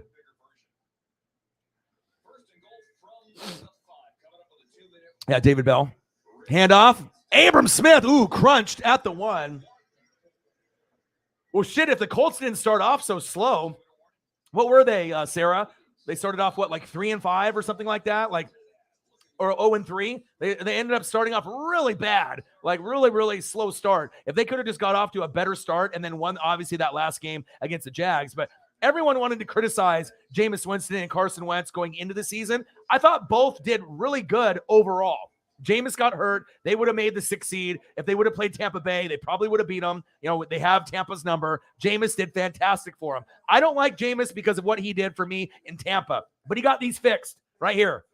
All right, he got his eyes fixed. All right, and obviously he had good chemistry with that team, even though he likes to, eat the W's and whatnot. He's a little immature, but he played good. You know what I mean? You got to give credit where credit's due. I mean, maybe not a fit for my team, all right, but he played really well and respect. You know what I mean? Like, it's just funny with some of the Saints fans. They're like, fuck Jameis Winston. He's a fucking bum. And then he goes to the Saints. He's like, I love him. I'm going to defend him until I die. That's like, dude, make up your mind. Is he bad? Is he good? But obviously he played good for you guys, so I get it. But it's just funny how you guys can flip the script, in just a matter of a couple months when the guy's on your team. You want to just defend him to the very death, But, it is what it is. But with Carson, he had no one to work with.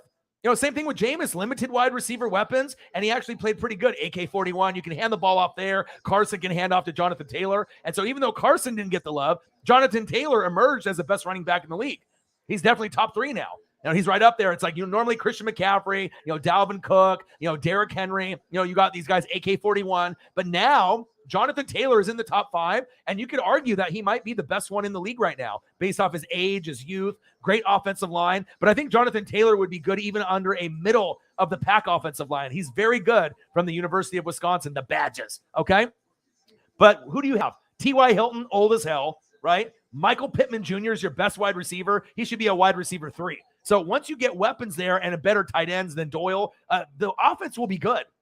Offensive line good, running back excellent, coach great, defense awesome. Darius Leonard, Kwity Paye from Michigan, DeForest Buckner. I like it. It's just that you need tight ends and wide receivers. You get tight ends and wide receivers, they're going to be one of the best teams in the AFC. They could overachieve and make an AFC championship game. Even with Carson Wentz, I truly believe that they could, but it would be really a lot of defense, a lot of Jonathan Taylor, and Carson would have to play like 2017 Carson, like on the Eagles, and you'd have to have weapons for him to throw to.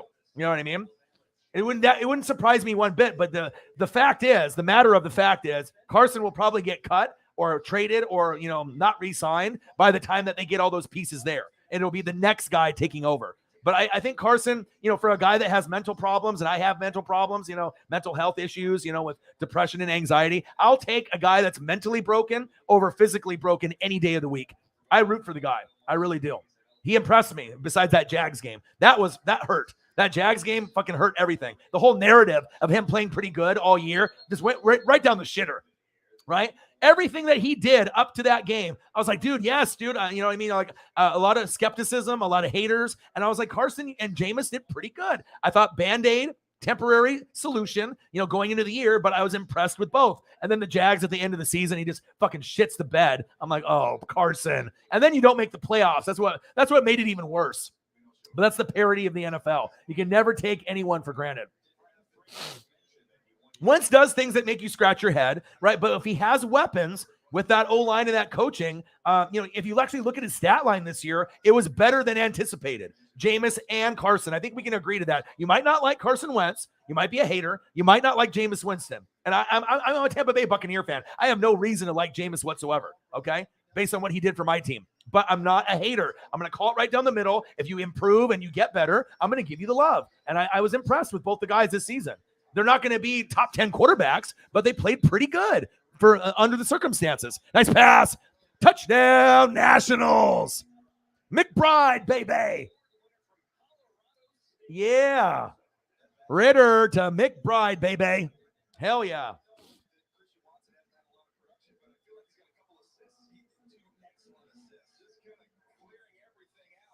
Trey McBride from Colorado State.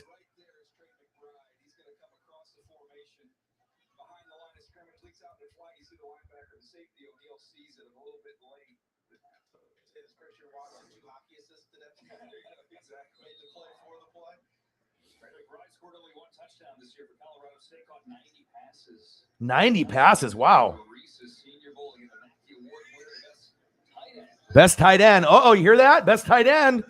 Colts, are you watching? Going for two. Shotgun set, Ritter. Oh, he fumbled the snap. He fumbled it, you dummy. Oh. Did they get it? Oh, they almost got in after the snap got fumbled. Desmond Ritter, Trey McBride. I see you. Colorado State. This could be, if he's the best tight end, right? That would be really beneficial for the Saints, for the Colts. This could be, a piece that could really help. I don't think there's no tight ends in this draft. If this guy's the best one, it's not going to be like a Noah Fant or, someone that has that really high upside, but you never know. You never know. It's like Big Bob Tonyan, Robert Tonyan for the Packers. No one really saw him coming out of nowhere. You know what I mean? So I see you.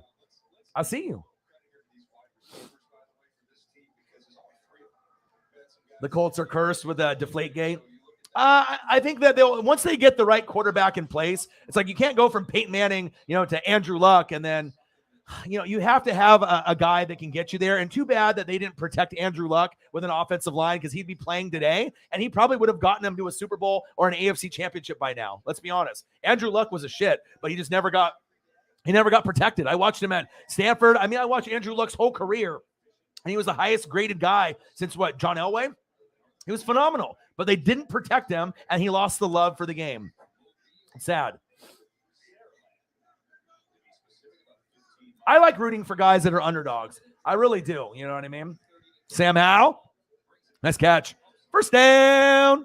American. Sam Howell. Let me update the scoreboard here. Howell. Sam. Woo. Toe drag swag. Toe drag by Tolbert. Woo. Ooh, yes, and it counts. All right, Sam Howell. Let me see the toe drag swag. Oh, did he get it? That's close. I don't know if he got that, but that was close. They might need to replay that.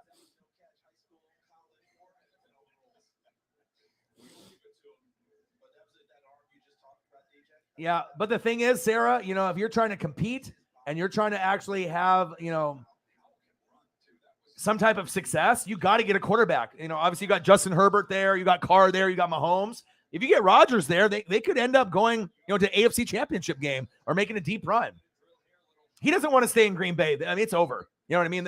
And the thing is, if you stay in Green Bay, what are you going to do? You're going to go to the playoffs and lose again, have a great regular season record, and then nut up in the playoffs? It's always something. The special teams, the run defense can't stop the run. You know what I mean? But let's give, the criticism where it needs to be given. If you're considered the best player and the MVP, how the fuck do you only get one touchdown at the beginning of the game and that was it? That was a shitty performance by Aaron. I mean, he's much better than that. You know what I mean? Got to credit the Niner defense. I get it. But if we're talking Aaron Rodgers, come on, man. That was a real shit performance. Special teams was booty. Defense was booty. Run defense, it's like when they played the Niners, in the NFC Championship game, they couldn't stop the run. Bucks, they couldn't stop the run. And the defense overall was pretty good. The special teams was absolutely the worst in the league. Sam Howell, go, go, go, go. 3rd down and 1 for Sam. American, a real American hero. Sam Howell, North Carolina. The Dolphins, they just should have drafted Justin Herbert and they'd already be good to go. It's just that their owner is a piece of shit, huh? Yeah, I'm rooting for Wentz. Yep, me too. Robinson, David Bell. Yeah, Dalton Schultz is underrated, and guess who else is underrated? Dawson Knox. Those are guys that you never really knew, the skill set. Sam Howell steps up in the pocket. Get rid of it, my guy. There we go. Nice throw. I think the Bengals' success, everyone wants to talk about Burrow, Jamar Chase, T. Higgins, avoid the Boyd, no more A.J. Green, no more John Ross, the deep threat. Really what set them to have success was the defense. If you actually look at the guys they picked up, all right, T-Rex, Trey Hendrickson, there is no Super Bowl without him or deep run, all right? Von Bell, Saints, another great player, all right? The evolution of Jesse Bates III. If you look at all the players that they picked up, kind of just nitpicked, player from player, one from the Cowboys, one from the Browns. They just got kind of these no-name, middle-of-the-pack guys, but they all work great together. If you actually look at the rebuilt roster of the starting lineup of the defense of the Cincinnati Bengals, that is what got them there. Not just Joe Burrow, not just Jamar Chase or Joe Mixon. It was the defense. Defense was very crucial for them. And I really like their players, too. And I really am starting to think game in and game out, day in and day out, the Bengals have a shot. I think the Bengals, if you can end up beating the Titans and obviously the way that you did, and if it ends up being like a 27-27 game in the Super Bowl, Evan McPherson's going to make the field goal and win the game for you. And if you can beat Kansas City in Kansas City, who's to say that and that would have been the Super Bowl champion in my eyes, even over the Rams. I think Kansas City would have won it all if they would have got there, unless they shit the bed. But if you can beat Kansas City and Arrowhead, you can beat anybody. So I think Uncle Momentum, maybe Cincinnati Bengals, instead of being the 2015 Panthers with Cam Newton going against, Von Miller and DeMarcus Ware, maybe Joe Burrow is the face of the NFL. Maybe the Bengals beat the Rams. Rams are favored. If you're putting money on a game, you're going to put it on the Rams. That's the obvious choice, but we're all rooting for the Bengals, unless you're a fucking Matthew Stafford fan. Oh, it's 12 noon. You know what time it is. Time for a sack lunch. Yum, yum, yum, yum, yum. And a fumble, a strip sack. Ooh, baby. Sam Howell. Loretta. It's almost halftime. Field goal team going to come out. Kick it. Nope. Missed. No good. Wide right.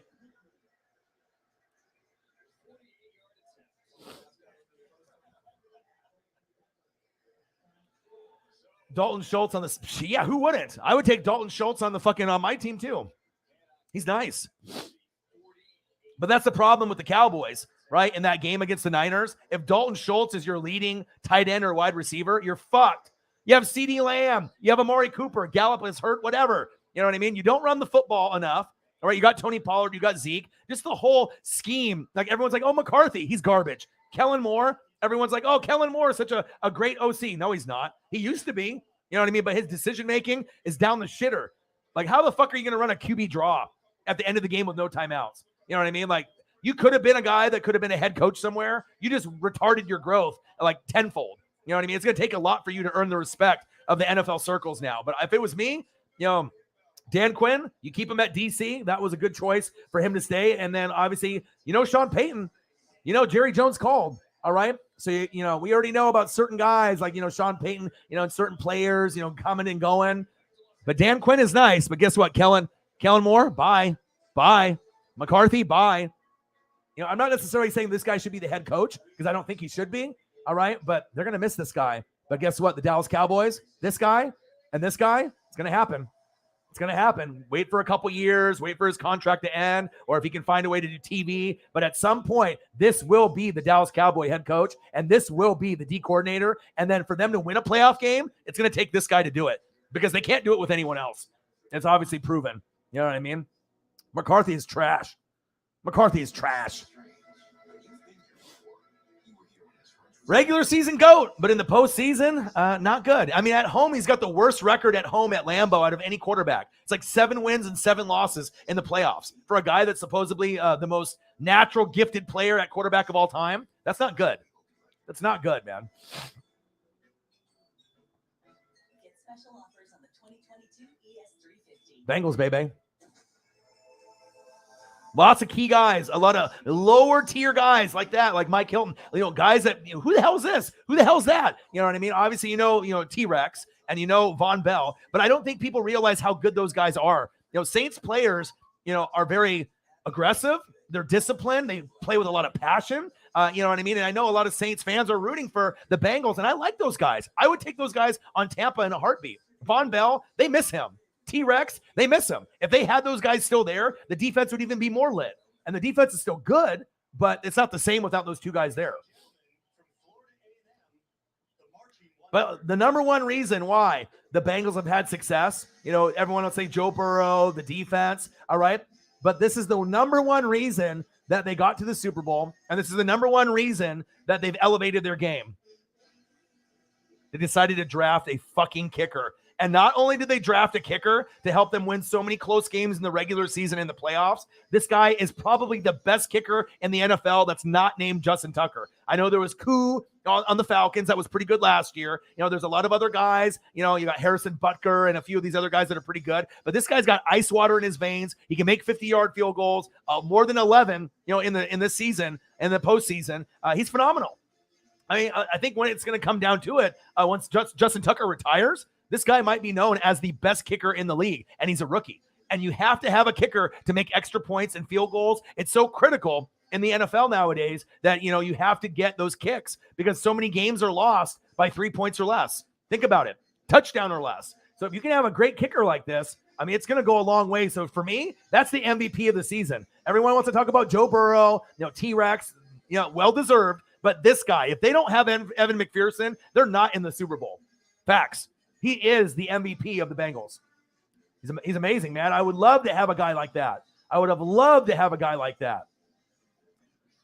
Defense is great. Offense with Burrow is great. Offensive line. Can you imagine what's the Bengals actually have a top 10 offensive line or even top 15? But if they get a top 10 offensive line, the Bengals could be the powerhouse team in the AFC for quite some time. And they have so many good pieces on defense that work together. The kicker's great. You got Jamar Chase, you got T. Higgins, you got Avoid the Boyd, Tyler Boyd. You got 3 receivers that are in the top 30, maybe 3 in the top 25, and 1 that's top 5 with Justin Jefferson. So no more Julio, no more DeAndre Hopkins. Some of these guys are getting a little older, all right?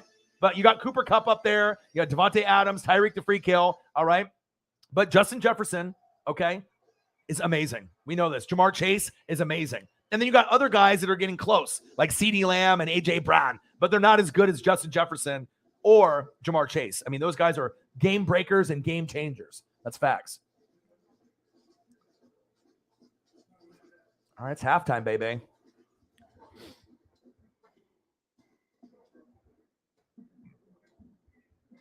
Ooh, yes. Yeah. Ooh, it's hot, too. All right. I got some miso soup and the girlfriend, obviously, me being Japanese, I love Asian food. So, a little sushi here, a little sushi there, a little soup here. Some people like sushi, some people don't. I mean, obviously with my Asian Japanese culture, I mean, I used to eat rice like every day. So it's like, I'm down from, especially deep fried sushi. I mean, if you guys are ever, contemplating, sushi's gross, and everyone's like, oh, the raw fish. But, you don't really taste the fish when you eat sushi. You usually just taste like the rice and the seaweed and the cucumber or whatever's in it. But you don't really typically taste some like nasty raw fish out of the ocean. A lot of people are haters on it. But until you actually have good sushi, not like Safeway, grocery store sushi, but good stuff. Oh, yeah. Woo-hoo-hoo! Deep fried, too. Oh, this looks good. How much did you buy? Only a little bit? Oh, man, I'm in heaven right now. Let's go, baby. He said he top 3, but he not 2 or 3. Justin Tucker is still the best kicker, but McPherson as a rookie, crazy. Not crayfish, sushi. I actually did crawdads. That was my first job, with crayfish and crawdads when I was like 12. My dad and his buddy, we would go to the Columbia River, and I actually started hustling and grinding, paying for my own school clothes like in 6th, 7th grade. And that was like my first job. And I would, go out there and I would make like $20 an hour. And this was back when I was like 12 years old and 1994. So I would buy all my own like Massimo, Red Sand, Nike t-shirts for school. So your boy's always been a hustler and a grinder, even at 12 years old. So, looks like we got our first donation. Finally. Oh, baby. Chiefs gone Chief. Thank you, bro. Thank you. I knew someone was going to step up to the plate. You know what I mean? Normally we don't go all the way till halftime, or after a first quarter. But thank you, dude. That means so much to me, man. Because, I put in a lot of effort and a lot of work. There's a lot of people that do YouTube that are lazy, you know what I mean, that don't have the energy. I always give you the energy. I always make sure you guys have a good time in the chat. We've got rid of a lot of the toxic people as well. Thank you so much, man. Hopefully this is one of many until the game ends. Chief gone Chief, bro. Let's go. And it's on the Cash App, which makes it even better. So I don't have to wait a whole month and then have them take like 30% of it.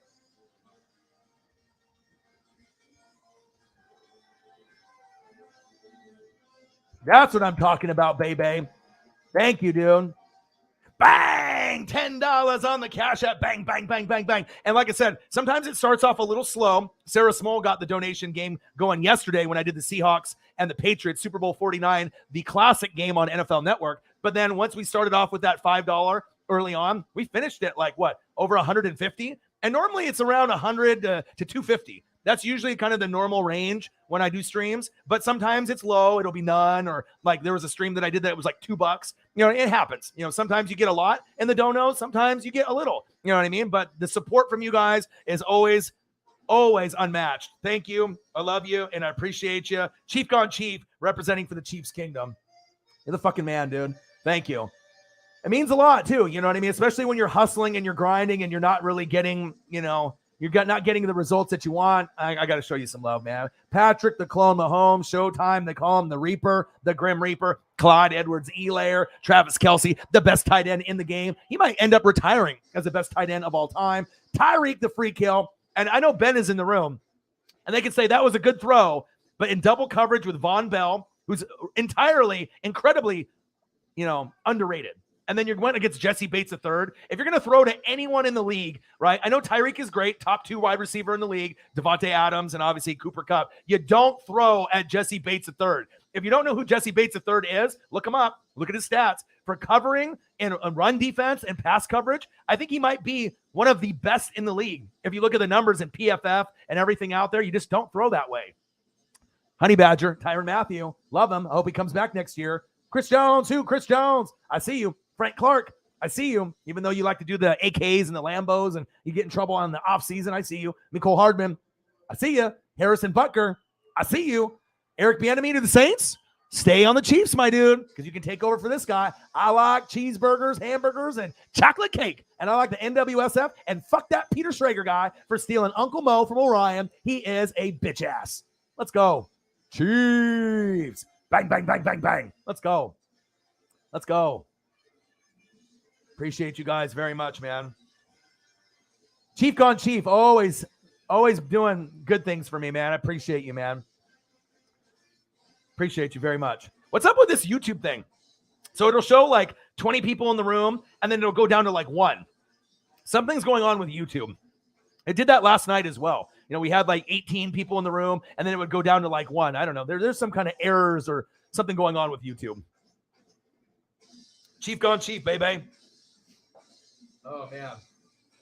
This miso soup. I mean, Asian food. Ooh, baby. I mean, I like burgers. I like pizza. I like tacos. I'm fat. All right. You see my face. It doesn't look too fat. But like, all right, right here, like everything below the chin. Oh, man. I mean, but I am starting to walk with Paisley, and I'm starting to lose a little bit of weight. But when you get depressed or if you have anxiety, and some of y'all will know, right? Sometimes you just eat to eat when you're sad or you're bored. That's not a good look. When you eat when you're sad or when you're bored, you can blow up. It's like, I remember there was times where me and my girlfriend would be just chilling, and I would order Grubhub 3 times a day. You know how bad that is? Not only are you eating garbage food, you know, for the most part, I mean, it's like not healthy for you, but then you're spending like, you know, $30 on a Taco Bell order that's $5. You're like, what the fuck am I doing? Am I that lazy that I don't want to leave the house? The answer is yes. That sometimes you are that lazy, and you guys know exactly what I'm talking about. They're like, oh, I just ordered $8 of food, and then you look at the tip and the delivery charge and all the other bullshit that's on there on Grubhub. And you're like, $32? It's like I only ordered a chicken quesadilla and a couple cheese and bean burritos. What the fuck happened? That's what happens. They get you. Oh, yeah. Is this all of it? It can be a lot. Oh, good. The manager, Brian and Produce, very helpful. Oh, that miso soup. That miso soup. Oh. Oh, that's good. Woo. That is good. Oh. Mmm. Mmm.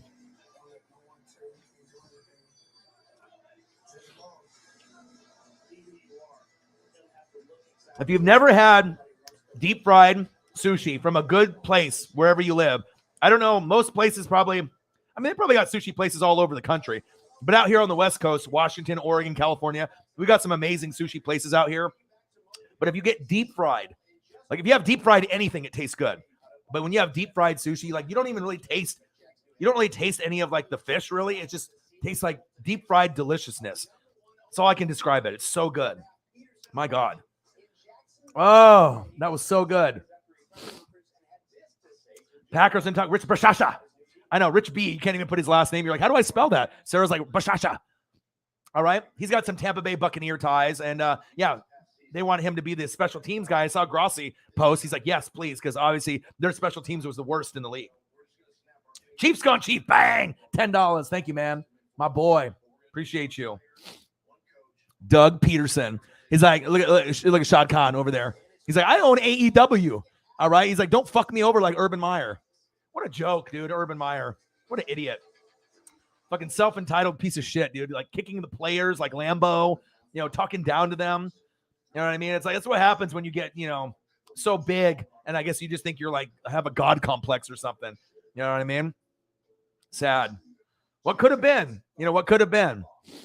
And then obviously they had that one viral video of when he was like cheating on his wife, when he had that female at the bar grinding on him. And then he was like putting his hand underneath like her fucking skirt or whatever. I was like, bro, everyone is recording you. You're Urban Meyer. You know, you're at your own like bar or whatever. I was like, do you think that your wife and people aren't going to see that? Like, that's not going to go viral. You fucking scumbag. We should have known after we saw that viral video. Urban ain't it. What a dummy. And obviously we've seen him, you know, at Utah, Florida, Ohio State, but it shows you, I mean, some of these guys are just pieces of shit. And it kind of makes me wonder, you know, with like Deshaun Watson, some guys, they don't seem like a piece of shit person, but you don't really know people really. You see the guy on Clemson, you see the guy on the Texans, and he seems like a cool dude. He just seems like but you know, we don't really know him. You know, is he a sexual predator? Is he a fucking scumbag? We have to wait for the trial to come out. You know what I mean? But I know a lot of people are like, oh, Deshaun Watson, I want him as my quarterback. As great as he is on the field, or was, you know, top 4, top 5 quarterback. If a guy's a fucking sexual predator like that, I don't want any part of that on my team. You know what I mean? Yeah, he can win you a Super Bowl, but if you're that desperate to win a Super Bowl or get to an NFC, AFC championship game with a guy that has morals like that, that's not something that you want on your franchise unless you just don't give a shit about any like human characteristics. You know what I mean? It's just sad. You know what I mean? Like, I hope that it's not true. But when you have 20 plus females, if it was 1 or 2 for clout or for money, then you're like, okay, maybe these girls are just chasing the money and just trying to get famous. But when it's 20 accusations, that's not a good look, my dude. You look like a fucking sexual predator, my dude. That is not a good look. Not a good look. You never really know people. Oh, Tristan Thompson cheats every day. And then Khloe Kardashian's like, fuck it, I'll take you back. You know what I mean? He's like, oh, you cheated with this girl? Oh, fuck it. Let's have another baby together. People are wild, man. And the whole Pete Davidson thing with Kim, that might all be for show. All right. You know what I mean? Because now they're going to have the new Kardashian show I saw, and Pete Davidson is on SNL. Obviously, Kanye's crazy. We know that, right? But it might be like they're dating, but maybe it's for show. Never can believe shit in Hollywood, man. They might be enjoying each other's company and hooking up, but it almost feels like it's all like kind of orchestrated for ratings for the Kardashian show. I see you Kardashians. I see what you're trying to do. I see what you're trying to do. You ain't fucking fooling me.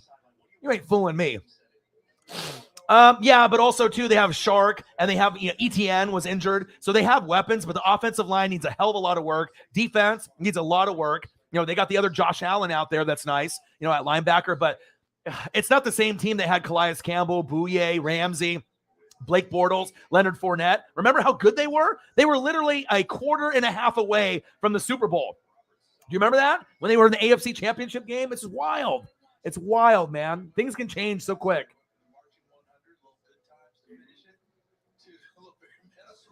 All right. Bum, bum, bum. Sing it. So good. So good. I love it when they play that shit. It's like the Chicago Cubs and like some of the other, baseball teams. They have like little songs and shit that they play. Like when they do the shout in Oregon. Oh, it's rocking. When they do the shout, at the end of the third quarter, beginning of the fourth quarter, that place is a fucking rocking. I'm telling you, Eugene is an amazing place to watch football. If you ever get a chance to come out here to Oregon, hit your boy up. I'm telling you, Eugene is special. There's a reason why they're a top 5 environment, and the only 4 that are ahead of it have 50,000 more seats. We only have like 50 to 55,000 capacity. All the others, like Ohio State, Penn State, they have over 100,000 seats. So for every 2 drunk people, you know what I mean, it's like one of ours. So it's like, we're loud. You know what I mean? We get lit out there. One person on our end is like 2 or 3 somewhere else. That's why the environment at Oregon is so tough. That's why people can't win there. You know what I mean? We love our team out there.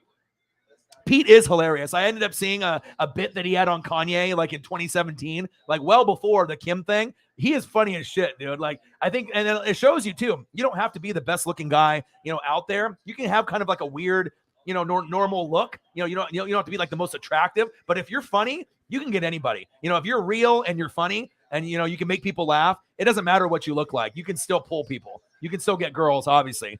I mean, Ariana Grande, are you kidding me? Kim Kardashian, I mean, salute to you, Pete Davidson. You're a weird looking motherfucker. You look like my weed dealer from 10 years ago. You know what I mean? You ain't Abercrombie and Fitch model. You ain't on Instagram as a model. You just a regular dude. You know what I mean? Hey, but if you're funny and you're real and you're cool, hey, salute to him, man. No hating here. Salute to him. Rod Diggity. Road Diggity. I'm good. How are you? Paisley in the building. Hi. Carson Strong was his only offer. 74 touchdowns and 31 starts, but you still have to get used to working from under center. Cole Strange from UT Chattanooga is the center here. Cole Strange has some center experience, played left guards, played center. Teams love him.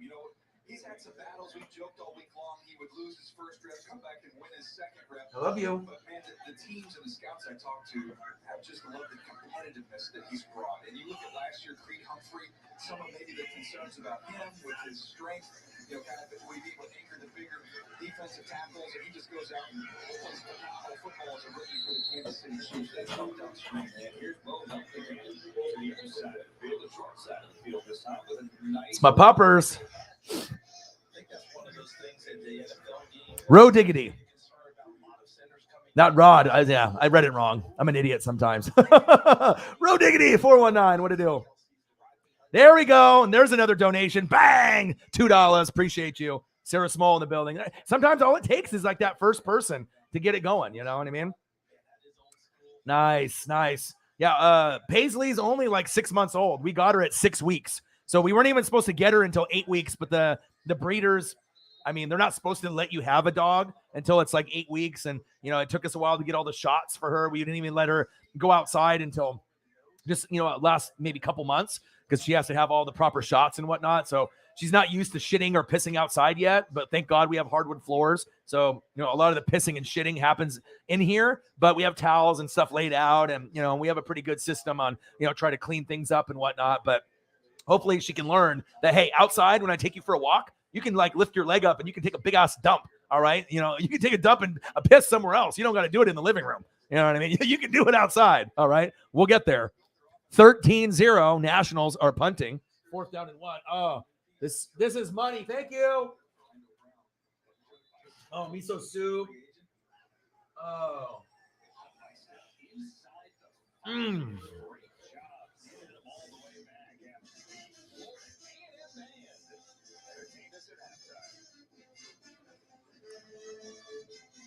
I will. I'll probably try to go later today or tomorrow. I'll try to get one. We have a Petco right down the road, which is like 2 minutes away. So we're always there. Me and the girlfriend are there. And the thing is, though, is like she's kind of in the teething phase. So, you know, when you get her like a stuffed animal, game over. She'll rip it up within the first 10 minutes, take all the stuffing out. And I don't want her to like get sick. But, you know, any type of stuffed animal type thing, done. We can't do it. So it has to be like a bone or something a little bit with more substance to it. Anything that has like stuffing in it. We had a dog bed for her, and she was pretty good about it for a little bit. Now she's coming back in the room because she knows I'm talking about her. And then she started ripping up the dog bed, just, you know, ripping into it. So, but she's a great dog. I love her. She definitely has made my life better. You know, when you have like depression or anxiety or anything like that, she's brought a new love to my life. And I mean, sometimes she gets crazy. Hi.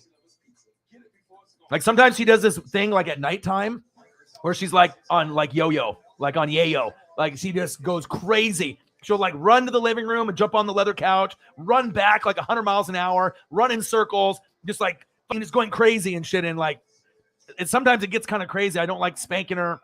You know, I got to make sure she doesn't choke on stuff. Like I had to take aluminum foil out of I ordered Five Guys and I got a burger, and then she went into the garbage and started like eating the aluminum foil. And luckily I got it out of her mouth, but it's like, you got to watch this puppy. You don't know what she's going to eat. And I don't want her to get sick. And she's only gotten sick once where she was like puking and like had kind of like the, you know, the puppy shits and the barfing and stuff. And I was worried. I stayed up all night, and you know, that's what you do when you love your dog and everything. So, but yeah, she used to be, I got her like this big, like during the raid. It was actually the day that the Grossi raid happened. It was magical. We got the puppy that day, and that was the day that the Jags and the Bengals played, and we got the raid. And so it was magical. And now she weighs, I don't know, 20 to 30 pounds, and she weighed 5 when we got her. So.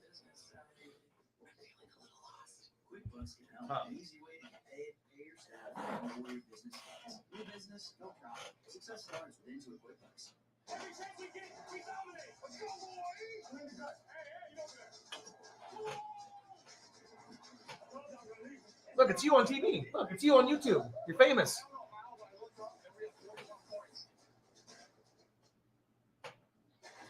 The Reese Senior Bowl coming up on Saturday, February 19th. The inaugural HBCU Legacy Bowl. NFL Network will be there with exclusive access. The HBCU Legacy Bowl, Saturday, the 19th, 4 o'clock. Only on NFL Network. Black College Football Hall of Fame, class of 2022 inductees. Charles Davis, this is a pretty impressive list. Yeah, when you look at a lot of the names, you'll see they Crazy puppy. Shep in the building. What to do? Yeah, she's American Staffordshire. Yeah, so a lot of people, like, you know, we were, you know, Bulldogs and stuff like that. And, you know, there was a bunch of males. There was actually one male that we were going to get a male initially, but then the male had kind of an ugly face. So we wanted to make sure that we had a dog that was cute. And Paisley, obviously, you know, was the cutest one out of them all. And so we were like, yeah, we're going to get a female. And I'm actually kind of glad that we got a female. All the dogs I've ever had in my life have been male. And I don't know if I'll ever get a male dog ever again. I mean, she's so loving and so loyal. She can be an asshole sometimes, you know what I mean? And, you know, but she's a puppy, you know, she's 6 months old, but most of the time, woo. She's looking at me right now, but yeah, I hear you. What? You love daddy? Do you love daddy? Yeah, daddy's working, trying to make money for you, to buy toys for you. Okay. She's like, I don't give a fuck. She's like, she said, come snug with me. I see you, baby. Love you. Let's go. Shep in the building. What to do? My Cash App is there at the bottom of the screen. $ORION NWSF. If you want to be able to support your boy, maybe a dog toy, or if you just want to support your boy, it would be greatly appreciated, man. What a YouTube GM. He's like, that's a stats and analytics guy. He's on it, man. He's like, KK tried to steal your job earlier. He's like, I'm gonna throw some stats out here. He's like, oh, pump the brakes. I'm the stats guy. Hey, I'll take it, man. YouTube GM, my dude. Appreciate you. They are. All right, third quarter, 13-0. You're hanging out with your boy. You're hanging out with Paisley. Shep is in the building. Hey, we had a great stream last night. I did the Seahawks Patriots Super Bowl 49, and I'm going to do a lot of those in the offseason. After the Super Bowl's over, we are going to be clamoring for anything NFL. I'll be doing draft coverage, combine, all right, but when they show these old games, I'm going to do them. And it's funny because around midnight, they had the Falcons and the Patriots Super Bowl, which I know is painful for Shep and some of the Falcons fans. But it's, it's one of those things I love to go back and watch that elite Falcons team that Shanahan got to the Super Bowl. So, whether, people want to make fun of the 28-3, I give them a lot of respect. No one going into the season thought the Falcons were going to make a fucking Super Bowl. All right. And they did, and it's like, I want to appreciate the Julio and the Matt Ryan. A lot of people just like forget about them. Like, whatever. They're old. They're garbage. They're washed up. Okay. Oh, they got puppies on the screen. Oh, okay. Hello. Let's go. But I got a lot of appreciation and love for the NFC South. And the funny thing is, I got more fans on this fucking channel that are Panthers, Saints, and Falcons fans. I have like almost none on the Buccaneer side. But they know I'm a Buccaneer guy on here. You know what I mean? But it's like, where the hell are the Buccaneer fans? I guess they're not on YouTube.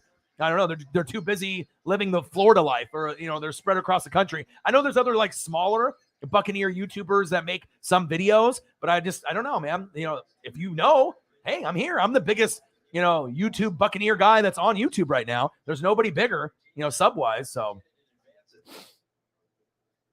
Waiting for the call here from Alex Moore. Ron Middleton waiting as well. Oh, PS5. Oh, Shep. You on that PS5, dog? Nice. Saints. Yeah. Matt Ryan was great, right? But it was Kyle Shanahan opening up that offense, man. You know what I mean? But I really like to give credit where credit's given, though, because, like, no one saw that coming. And everyone wants to talk about the NFC South. Dude, we're one of the only conferences to get all our teams to the Super Bowl. Yeah, the Falcons fell short and the Panthers fell short, but they got there. Matt Ryan, Cam Newton in 2015. Yeah, Tampa and the Saints got the Super Bowls, and we got the dubs. You know what I mean? A little controversy with the Saints.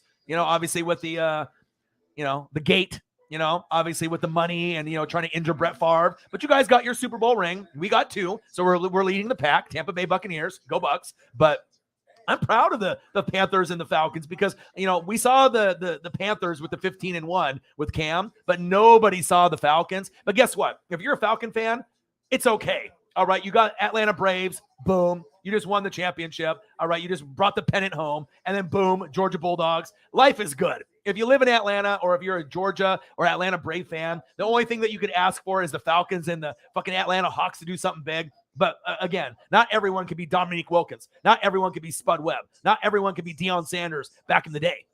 Jeff George. You feel me? Or back when they had Jamal Anderson, the Dirty Birds.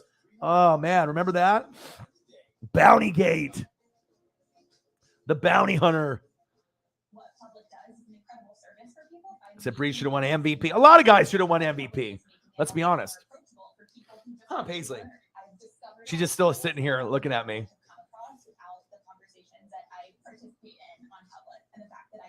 Do what I know I should be doing, investing my money, letting my money work for me, while also getting that community aspect in the conversation. It was just a no-brainer. Use code TV to get up to $300 in free stock when you sign up today. Public.com. What if this isn't just a stadium? What if it's actually a data source that can shape the future of football to help keep players healthy, safer, and reduce injuries? This is the moment we change it all. The NFL, Amazon, all right, time to go for beer. I've waited long enough. All right, only like an hour, 2 hours of sleep. Boston Celtics, yeah. Well, that's a little bit more respectable. But Dominique was a G. Dominique was a G, man. That's when actually the dunk contest meant something with Jordan and Dominique, man. And I saw that shit live. Like, I was watching that shit. We need one more for Stafford for the Georgia Bulldogs. Hey, I know, number 1 pick, but God, I can't root for the Rams, man. I can't. All right, let me go grab a beer.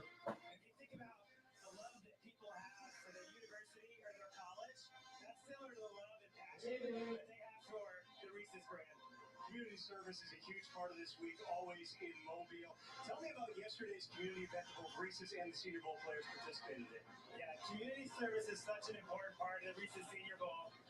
Yesterday, the Reese's team had the privilege of working with the players and the support of a couple of our charities that we work with, Feeding the Gulf Coast and the Boys and Girls Club, to give over 15,000 pounds of food to over 200 families in the community. It was great to see the players engage. Today's show is sponsored by Modelo in a can. Not the best beer, not the worst beer. Drink enough and you'll get fucked up. Let's go. 13-0 Nationals. Actually, I do like the taste of Modelo. I prefer stuff in the bottle personally, but you know, when it's late night and you're taking a lift to go get beer when the places are going to close at 2:30 a.m., you know, choices are limited. And literally the 18 rack of Modelo, I think I paid almost $30 for it. They fucking rate me on that fucking charge, but hey, fuck it. Sometimes you need beer, and I wasn't going to drive. Hey, sometimes you got to pay the cost. You got to pay the cost to be the boss, baby.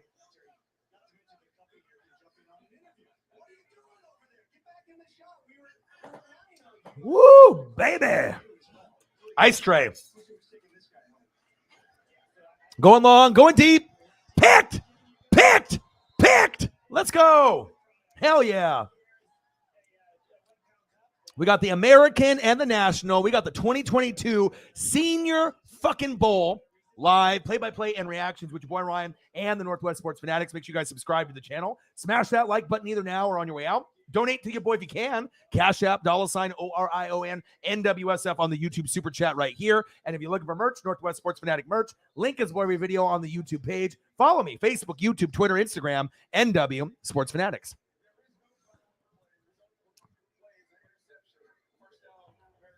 American, baby. Sam Howell. Woo. Nice pick. Great play.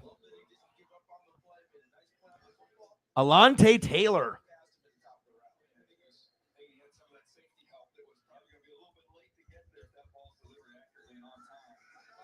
Sam Howell, your turn. Go, Sam, go.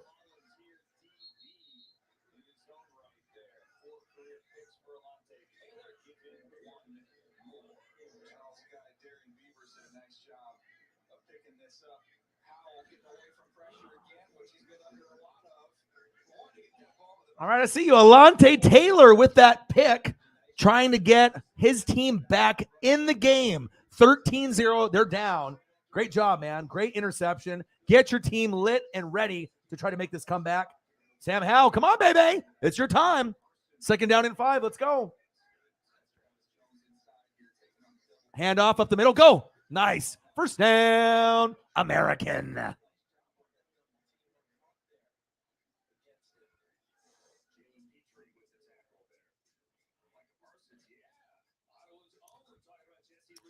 Yeah. Uh-oh, I see another Cash App. I see it. Oh, baby. Ben, you the man, dude. You're so generous. Thank you so much, dude. Ben. Ben.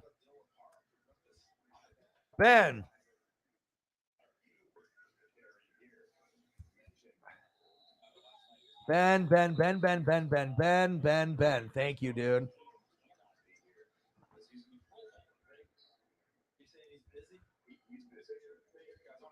Look at Ben.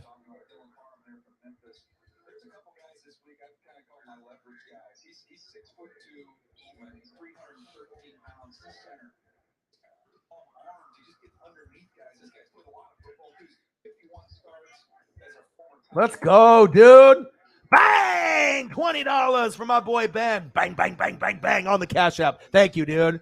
Appreciate you. $1 is appreciated. $2, $3, $4, $5. But anytime you go in the 10, 20, 50, 100, 500 range, like obviously Nathaniel, all right, Nate the Great, he's done 2 $500 donations, which is blows my mind. I mean, the support is crazy, all right? Thank you so much, dude. Thank you. You know what I mean? Like I said, that the fan base is just so incredible. I work really hard, on every stream that I do. I put all my blood, sweat, and tears into everything to make it interactive, to make it different. You're not going to get a stream like mine anywhere else. There's going to be people that copy, the style. But I love being able to throw up like the HD pictures as the game is going on. It makes it more interactive, and you're not going to get a stream like that anywhere else on YouTube.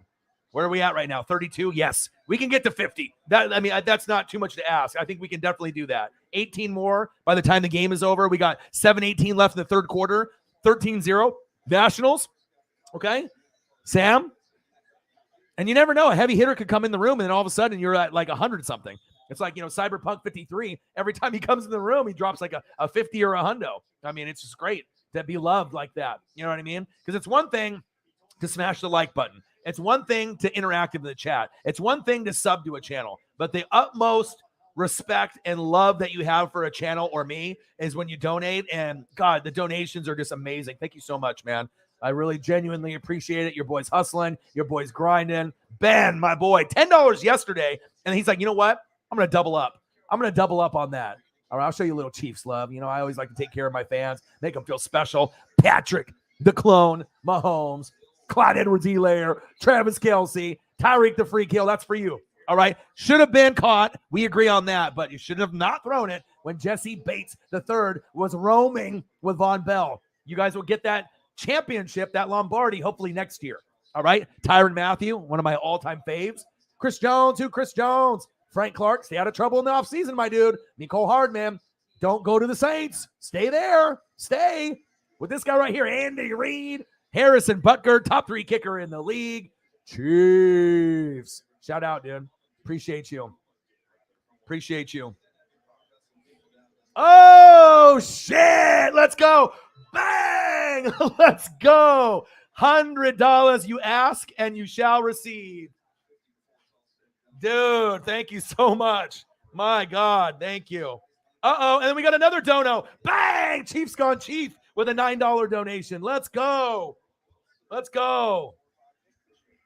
Chief gone chief. Let's go, baby.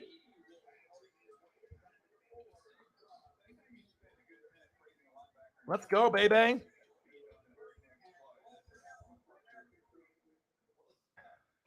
Dude, are you kidding me? Bang! $9 Chief gone chief. Oh, Shep. Cheers to the GOAT. $99.99. Dude, thank you, dude. And like I said, name one other channel that works as hard as me, that can have 12 people in the room, that can have the love and support like this. It's unheard of.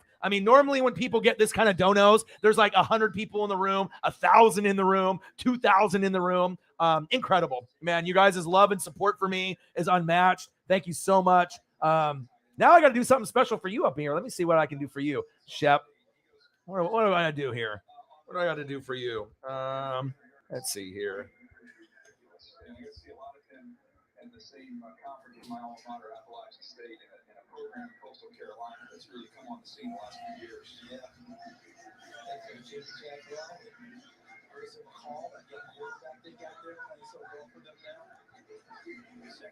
All right. We got, I always got to take care. I got to take care of my peeps. My boy, dude. Shep. Let's go. Georgia Bulldogs. They did it. They did it this year. We said, hey, Alabama. You lost in the SEC championship game, and you proved to the world that the Georgia Bulldogs, someone other than Bama or LSU or Clemson or, someone else could win the Natty. I cut my finger open trying to cut limes on that fucking stream. Got to see that big pick at the end. That was one of the most memorable games and streams that I've done. Shout out, dude. Shout out. And you can look at the score back there, 9-0 over the Gators. Over the Gators. All right, Georgia Bulldogs, you already got a natty. All right, on that end. And I'll even double down for you.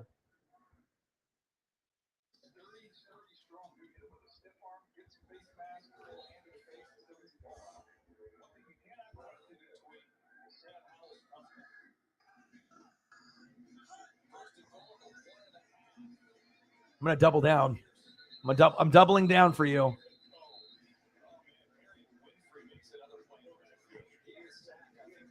I'm doubling down, baby. I give you the Georgia Bulldogs love. You know, you always show me love. I'm going to show you some love back, man. And I'll give you one more on top of the Georgia Bulldogs for all your love, support for your boy. Let's double down. Okay? ATL represent. Let's go. Freddie fucking Freeman. The Braves winning the fucking pennant. Are you kidding me?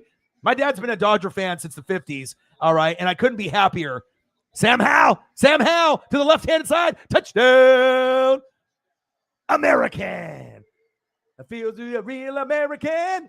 Sam Howell, touchdown. Americans. Let's go. Look at that. Shepard Williams, Georgia Bulldogs, Shepard Williams, Atlanta Braves. Thank you, man. You know, I got to shout you out. I got to give love. I'm always going to make sure I show my appreciation. Let's go, dude. Let's go. 99, baby. You the man. Appreciate you. And then guess what? We also got to give a little love to Chief Gone Chief. Let's go, baby. A lot of Chiefs representation in the room, all right? Patrick Mahomes, Clyde Edwards-Helaire, Chief Gone Chief, Travis Kelce, Tyreek the Freak Hill, Tyrann Mathieu, Honey Badger, don't give no fucks, Chris Jones, McCole Hardman, Andy Reid, he loves cheeseburgers, hamburgers, chocolate cake, and the NWSF. Eric Bieniemy, Frank Clark, Harrison Butker, Chiefs Gone Chief, $9. Let's go. Let's go, baby. Appreciate you. You guys are the fucking best, man. You guys are the fucking best. Always know how to put a smile to your boy's face. Appreciate you. Oh, yeah. Where's the Miss Elizabeth? New world order for life, brother. Oh, yeah. Let's go. Let's go, baby. Macho Man, baby. Let's go. Appreciate you guys. Hey, shit, they might, dude. They might. Exactly. You know, I was just praying anybody, but I mean, when it's like when you had the Patriots winning over and over again, I was like, please God, anybody but Bama. And I thought it was awesome when LSU won with Burrow. I was like, cool. You know what I mean? And it's like if you are Ohio State, Clemson, Bama, you know, if you're like one of the SEC schools, or when Clemson had like Trevor Lawrence or, you know, like a Deshaun Watson, and Ohio State is usually like pretty good, but normally they're not good enough to win it all. I wish I could say that for Oregon. It's like we can go to a Rose Bowl and win that, but every time we go to the Natty and play like Ohio State, we always get fucking crushed. It is what it is. And I got the Auburn, obviously, when we played Cam Newton.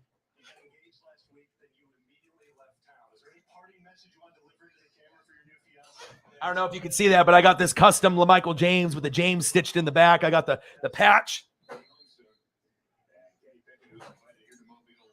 This is actually probably my favorite Ducks jersey, and it's all custom. You know, I had to get the patch on eBay, take it to a seamstress. I had to go to a custom place to get the James sewn on the back. Every time I wear this, you know, when I go down to Eugene, everyone's like, ooh, where do you get that from? Because you can't buy, you know, college jerseys with the name sewn in typically. I mean, they used to have, I have a Joey Harrington, a Nike one. Some old ones have them, but they're very rare. Most of them, they don't have names on the back, obviously for like, you know, copyright and, you know, the players and whatnot. So appreciate you guys, man, very much. Oh, yeah, the Braves did, man. I was happy about that, too. I won't lie. You know, my dad's a Dodger fan since the 50s. But if anyone could win, how can you not root for a guy like Freddie Freeman? And then you go back to the days, you know, they're like, Orion knows football. He knows, you know, NBA. He knows wrestling. But, you know, your boy knows Ron Gant. Your boy knows Sid Bream. All right. I have Terry Pendleton. All right. Greg Maddux. John Smoltz. All right. Glavin. Come on, man. Your boy watched. David Justice. I got a lot of history. I've watched a lot of sports. Those 90s teams with the Braves were one of my favorites to watch. Ron Gant. Let's go. Sign the checks. Is it Albies? Swanson. I like the old ones, though. I know. They need it. Yeah, it shows you. Ben, they need it. Kareem Hunt. I mean, to me, he's a top 10 running back in the league, like right at like number 10, number 11. There's other guys that might be better, but if Kareem Hunt was the guy in Cleveland, he could do just as good as Chubb, if not better. I like him a lot. What could have been if he didn't like punch or kick that girl in the fucking hotel room and it was on video? I mean, that's obviously alarming. People do deserve second chances, whether he was on drugs, on yayo, Molly, weed, drunk, whatever. That's unacceptable. But, you know, the days when they had Christian Okoye, the Nigerian Nightmare, one of my favorites, like Derek Thomas back in the day, rest in peace, okay? And then when they had guys like Jamal Charles, I mean, could you imagine where the Chiefs offense could be if they had Kareem Hunt? Alan Counts. He said, you're just an awesome YouTuber, Ryan. Thank you, man. I mean, I tried to show my Jocktober, dude, and that was cool with the pearls. My dad, I was like, I know it sucks losing, but I was like, you got to root for, fucking Jocktober, Jock Peterson. He had his ups and he had his downs. Also, Kike Hernandez. When I was with my dad at the Dodgers game in Seattle, a lot of people don't get foul balls or home run balls. And I have this kind of weird story where I told my friends that if I end up getting a foul ball, which I'm going to get, if I have to knock over kids, grandmas and grandpas, I'm getting a foul ball. And you know what the crazy thing is? A couple years ago, me and my dad went to a game, 10 rows back, 15 rows back off first base. It was the first inning, and I looked to my left, and there's two 90-year-old grandparents sitting on the aisle, a grandma and a grandpa that are about 90.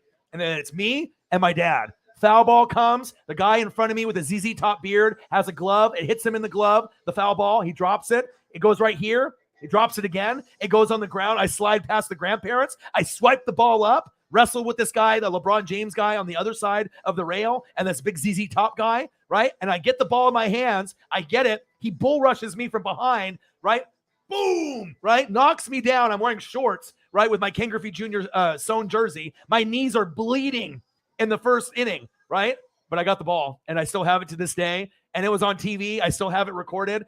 Best memory ever. And it was Kike Hernandez, and he obviously went to the Red Sox. But it was weird because I always told people, if I get a ball, I'm going to end up, having to slide past the grandma and grandpa, and it happened. It's like this weird universe ESP shit. But it was one of the coolest memories because it was with my dad. My dad's getting a little older in age, and it wasn't a Mariner player. It was a Dodger player. And it was like in slow motion. When I saw the foul ball coming, I was like, everything stopped. Time stopped. And I'm like, I'm a honey badger. I was like, I immediately turned into this guy. All right. I immediately saw the foul ball, and I immediately turned into this guy right here. I was like, motherfucker, I am the honey badger, and I give no fucks. No one is getting that ball. I'm getting it. And I got it. I'm saying I'm always in that ready position. You know what I mean? Like when you played sports in like junior high and you had to do like wall sits and you're like this. You know what I mean? As soon as that foul ball went up, I'm like, you know what I mean? And the guy had a mitt and he fucking dropped it. And the funny thing is the usher came up after and he said, how the fuck did you drop the ball twice when you hit your mitt like this and like this?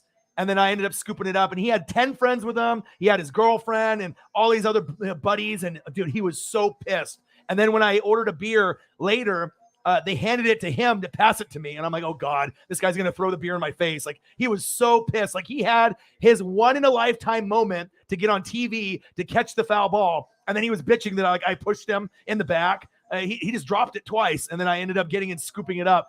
Probably the best memory that I have besides old school Portland Beaver games, AAA that I went to when I was a kid. I got 2 foul balls in that. Maurice Lucas, as a player that used to be on the Blazers that died, he had a celebrity softball game, ended up getting autographs in that. So I got 2 baseballs when I was 10, which was awesome. And then I ended up getting foul ball when it was 2 of them. And when I was 10, and I also got gloves from a guy that ended up hitting like a grand slam when I snuck down to the front row. So I've always had good luck with sporting events and memorabilia, but that Dodgers foul ball, so special, man. No one was going to get that ball from me, man. Let's go. Your boys are coming. Yes, they are. Hey, but we at least got Dan Lanning. So, I mean, at least it's like, guess who else is coming for us? USC, Utah, everyone's going to come after us. Another Ray Rice case. Ooh, the Ray Rice was absolutely horrible. Kareem Hunt wasn't as bad as the Ray Rice, though. Ray Rice was like, I'm a UFC fighter, and he tried to knock out his girl. I'm like, God damn. And there's guys out there that do that shit. That's just sick. Sick. The great Allen. They were. Christian Okoye, the Nigerian Nightmare, amazing. 13-7 Nationals. Let me update this after I was telling my story there. Yeah, but getting that foul ball, man, I'm telling you, and it was weird because, like I said, I told people like 5 years before, if I had to go past a grandma, grandpa, fuck it. And I was literally sitting next to 2 90-year-old, grandma and grandpa. And the funny thing is, when I slid past them, the grandma's purse was wrapped around my leg as I slid by. And I think she got scared because she left for like 2 innings. I think she went to go get a beer or go to the bathroom. I think I scared her. You know what I mean? But I didn't like push her out of the way. She was in her chair, but I slid past them, you know what I mean, to go get the foul ball. And Yeah, amazing memory. My dad couldn't believe it. He's like, damn. He's like, you actually got the ball. Yeah, I did. I ain't going to let someone get a foul ball for me. Man. I mean, it's like almost, I mean, it's not as cool as getting like a football, but all those guys that get footballs, like Cam Newton would give a football away, those motherfuckers are rich. They're handing a football to a guy or a kid that's sitting in the front row that paid like $3,000 for the front row seat. Those guys don't deserve the football. The people that deserve the football are the ones at the top. You know, the ones that are sitting in the middle or the top that would never end up getting one, you know, unless they throw it up into the crowd and then you get it. So, yes, NFC South will be fucking amazing. Yes, I know. What I mean, imagine if you guys had Kareem Hunt. I think Super Bowl, like Super Bowl after Super Bowl. I mean, you guys have to have balance, and it shows you. The Buffalo Bills took you guys to the edge, but they don't have running backs. And I tell it every year. I was like, you fucking idiots, dude. All right, Devin Singletary, not good. All right, Zach Moss, a little bit better. All right, he's probably the best one. Breida, I mean, you got to have the offensive line, and you got to have a stud running back. Until the Bills get a Nick Chubb, until the Bills get a Josh Jacobs, until the Bills get a Jonathan Taylor, they're never going to win a Super Bowl. Never. Because you always have too much pressure with Josh Allen throwing and running with his legs. Eventually, he's going to get hurt. You know, but if once they get a running back, they will be able to go to the AFC Championship game in the Super Bowl. Ooh, shake and bake. Shake and bake.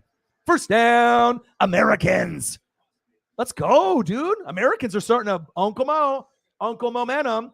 I'm going to be like Peter Schrager. I was in Kansas City with Cincinnati Bengals. Me and Kay were at the game, and I call it Uncle Mo. Kyle Brandt. What's that? Uncle Momentum. You can feel it, he said. Fuck out of here, you fucking weasel. Stealing my material. Get out of here. Yeah, CEH is RB2. I've been saying that all along. You know what I mean? He had an amazing season with Burrow and, you know, Jefferson, but he's just a guy that fumbles too much. He can't really run outside. I mean, they should run him outside more. They run him up the middle. He has fumbling problems. I think he can get better, but he's just not a guy that you can rely on, and you need someone a little bit better. I mean, I think CEH is a number one, RB1, but I think their offense would be so much better if he was the RB2 rather than like a Darrell Williams or a Gore. If you could have CEH as RB2 and like a Jonathan Taylor RB1, game over. You know what I mean? Like, you ain't stopping that. Or even like a Kareem Hunt, you know, but obviously you're not going to be able to get him back, more than likely. First down and 10. What happened to my hands? That's another one. Peter Schrager will steal that in 3, 2, 1, stolen. Man. Yeah. I think if it was one thing, if it was like a regular fight, man on man, but it was a female. And obviously with the whole Ray Rice thing, if you guys would have kept him, it would have been a really bad look on the franchise. You know, pretty much saying that you don't give a shit. It's like with the Texans and Deshaun Watson. It's like, oh, you like to grope females when they're trying to give you a handy, when you're getting a rub down and you're taking advantage of them. I mean, I imagine some of the girls were cool with it. And some of the girls probably wanted to have sex with him because he's Deshaun Watson. He's famous, good looking, rich, millionaire, billionaire. You know, he's got the money. You know, he's a football player. But obviously he took it too far, where he was like probably trying to get a little too handsy and try to, you know, turn into like a predator, it seems like. But hopefully the information will come out. You know, hopefully the information can come out. You can feel it, he said. I know, dude, motherfucker. And like he just came up with it. And then Kyle Brandt and Kay Adams and Chris Carter were like, wow, this guy's really, really clever. It's like, no, motherfucker, you're a thief. That's all you do. You know, you go to YouTube and you see like Grossi and me and you just try to steal our shit, dude, and try to act like you came up with it on your own. You motherfucker. Get out of here. Thank you, dude. I appreciate that. And I know that you got the house and the job. And I know that, you got a lot of things on your plate, but it means a lot. Because I know with you got a lot on your plate with your job, your house, everything that you got going on. And then when you do donate, you donate big. And it means a lot. You know, we talk usually on the regular, on the Instagram or Twitter. We check up on each other. Oh, it's 12 noon. You know what time it is? It's time for sack lunch. Yum, yum, yum, yum, yum, yum. EA Sports, I'm waiting on my check. All right. But I appreciate it. It means a lot. And like I said, there's not a lot of people that donate $100. Let's be honest. It's like you, Cyberpunk 53, Nate the Great, Holly Hundo, Forbidden Alchemy. I mean, there's only probably a handful, 5 to 10 people that have ever even donated $100. And it means a lot. Thank you for recognizing the hard work. And thanks for being my friend. And thanks for supporting. You know what I mean? Like, it's just awesome when you can build, not only being a fan of someone on YouTube, but when it ends up actually learning and kind of developing into like a friendship, online on Twitter, Instagram. And I know I'm going to meet some of y'all. Nate the Great wants me to go meet up with him so we can go to the WWE pay-per-view. You know what I mean? Like, shit. If we weren't in COVID protocol, I probably would go. You know what I mean? I definitely want to be able to meet up with y'all. Ooh, Reese. Ooh, what a name. The great Allen. You get respect from me just dropping that name right there. Hey, it could be better though. You went Marcel Reese, I go here. Field goal up. And it's good. 13-10. That's proud to be an American. Oh, let's go, Americans. Michael, stop, baby. Eat your vitamins and say your prayers. Anytime I see American, that's what I think of. I'm a Hollywood Hogan guy, not a Hulk Hogan guy. All right. But I mean, growing up, if without Hulk Hogan, there is no wrestling, period. And there is no wrestling. And I got to see the birth of Hulkamania. My favorite toy as a kid was a Hulk Hogan figure that I had, Hasbro, probably from the late 80s, early 90s. I'm proud to be an American. Hulkamania. Oh, yeah. Eat your vitamins, brother. Oh, baby. Love me some Hulk Hogan.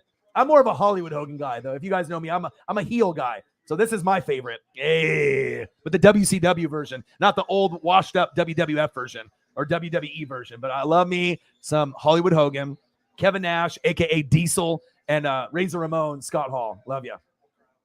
Let's go. Let's go, baby.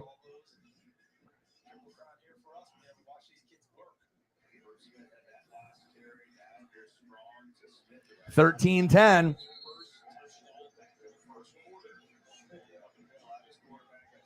The Americans, dude, they're coming back. I knew they were going to come back, too.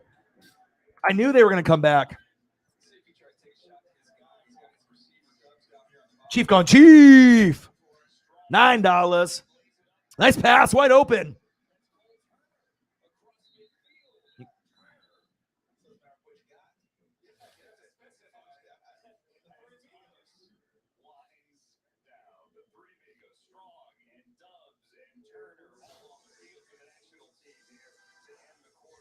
End of the third quarter, Nationals 13, Americans 10.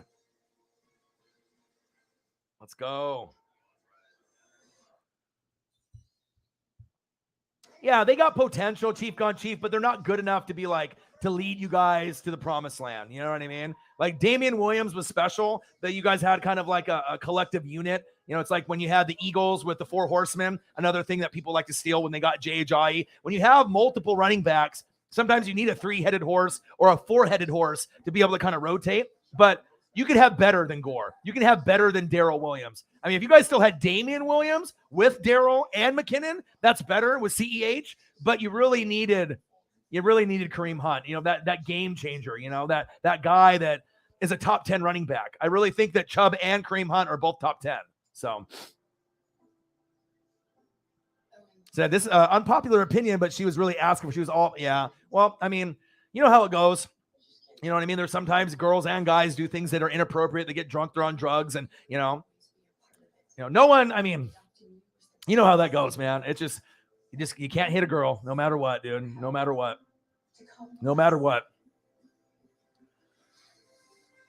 Yeah. Gore has some skills. Now, if it was like old school Frank Gore, then you guys would be good. If you guys had Frank Gore, you'd be money, dude. I did like what I saw from him too. You know what I mean? Darrell is small. Gore is kind of shifty. Obviously we know with CEH what he brings when he's healthy, but he just needs to work on his ability to hang on to the football, not fumble. And I think he would be better running outside. They keep doing these stupid halfback dives with him, right? Halfback draws, bounce him to the outside. That's when he's going to be most effective. Like they used him at LSU, but what do I know? You know what I mean?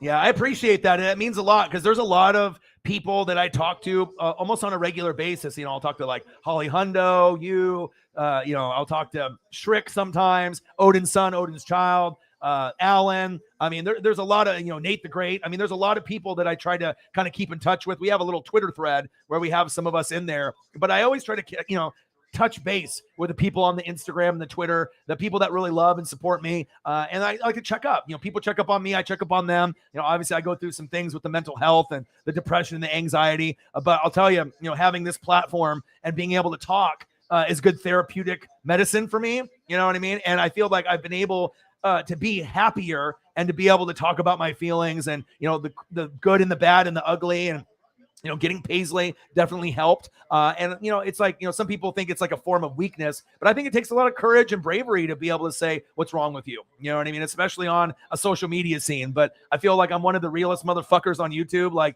or even social media for that matter. People love me for the voice and the passion, the energy, the stats, not being biased. But I think a lot of people do fuck with me and donate and really support me because, I am real, and real is rare. And I think you guys know that too. Look at a lot of your friends. I mean, I've had to cancel out a lot of my friends because I can't trust them or they're just not real. Look at this trick play.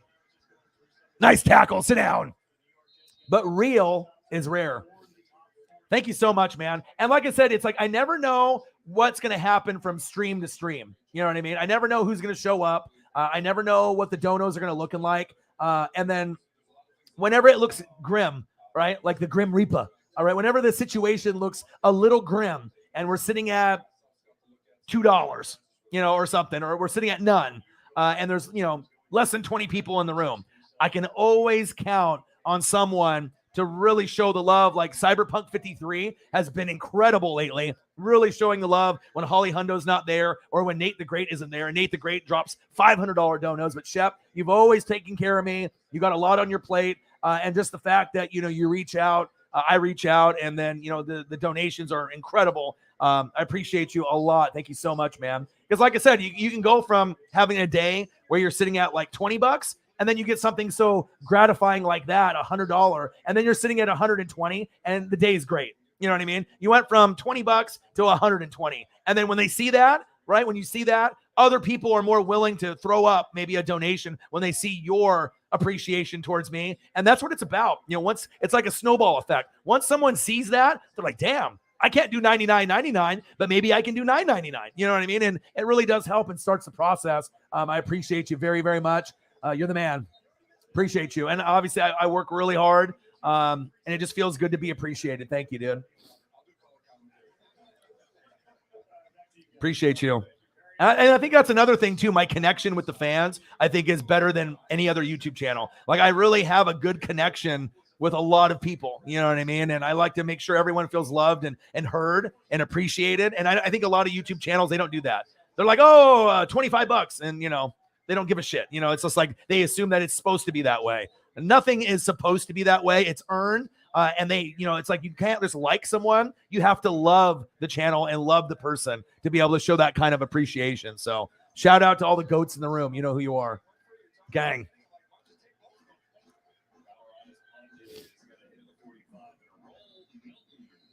Cheers.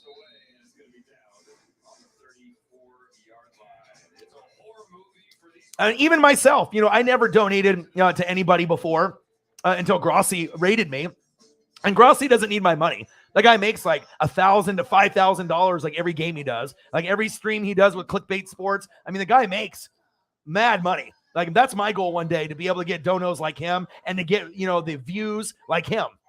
Because I'll tell you what, if I ever get to the point, which I will, on that Grossi level, I think I'll make more donations than him. Because I think I'll have more heavy hitters donating bigger for me. You know what I mean? Like, shit, if we can have 10 people in the room and we can be making $100 to $500, imagine if we have 1,000 people in the room, we might make like 5 to 10 grand in a game. Like no cap. You know what I mean? And obviously if that happens, I want to be able to do something special for you guys, like do an NFL jersey giveaway at halftime for every game I do. If we're doing big numbers like that, where I'm making like $1,000 on every show or more, I'm going to give back. We're going to do raids. We'll do some charity work. We'll give back to like Dornbeckers and shit like that. All right. But if I can do something awesome that other YouTubers aren't willing to do, like an NFL sewn jersey, we'll pick a winner at halftime, boom. And then you get a sewn jersey from NFL Shop or Mitchell & Ness. How cool would that be? You know what I mean? If I'm making that kind of donations from the fans, I promise you, once I get that big, that's what we're going to do. We'll end up doing a jersey giveaway at halftime for every game that I do during the season. So shout out to you guys, man. I got a lot of big goals. And not only do I have goals on YouTube, I want to open up my own YouTube studio, here in Oregon to help other people's dreams come true. There's nothing like that out here. They have a YouTube in California, but there's not a YouTuber that's built his own building to bring, dreams alive. And I want to do that.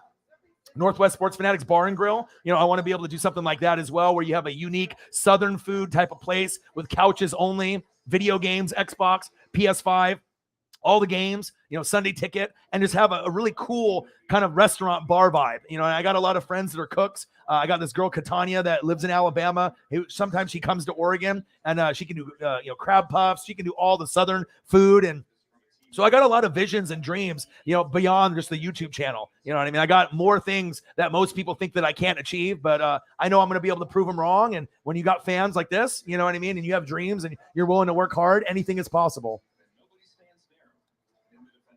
I did see that. I saw that, man. I saw it on your Instagram. Did you buy it? I saw that. Did you buy that? What was it? What type of car is it? Is it a Mustang or a Corvette? What was that? I barely saw it on my thread.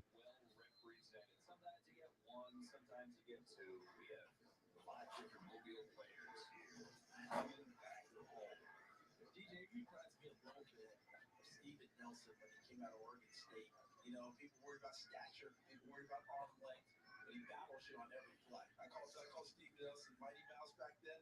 Mighty Mouse goes late. It's been Ritter with a nice throw. Ritter hits it to Ferguson downfield. Puts the 45 for a first down. I really like Ferguson. That's a nice ball. Ferguson working against D'Angelo Malone. Left side of your screen, 84 yards. Ritter, guys, put a little mustard on that, got a little extra on that ball, driving it out there, beautiful throw. Ooh, 2020 Mustang. Ooh, baby. Is it blue? Is it the blue one? Dude, that's awesome. Congratulations, man. I'll be honest. I mean, a lot of times I don't even own a car. You know what I mean? I used to have, a car broke down. I had an old school Integra, and you know what I mean? Like, a lot of things can get expensive. You know what I mean? And obviously I got a lot of goals, a lot of dreams. Dude, nice. Nice. Congratulations, dude. I know you've been working really hard. You've been working hard at your job. You've been getting raises and promotions. You got your house, and now you got your dream car. Dude, congrats, man. If you work hard, you can make anything happen. That's really what I try to show people. You got to have the work ethic. You have to have the grind, but it's more about being a good person. You know what I mean? If you have a good heart and a good aura and a good vibe about you, people will follow and people will be there for you. If you're just a fucking scam artist, oh baby, touchdown Nationals. If you're just a guy that cares only about money, subs, views, you're never going to go anywhere. You're never going to go anywhere. Wow. What a touchdown. That was a hell of a play right there.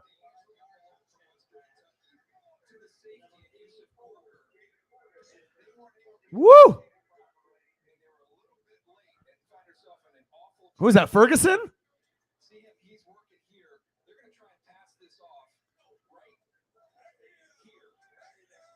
Hey now. Jake Ferguson. Let's go. From Wisconsin.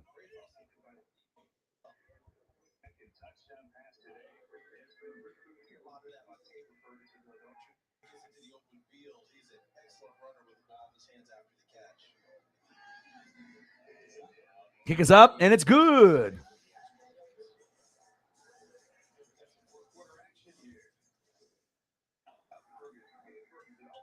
$20-10 Nationals.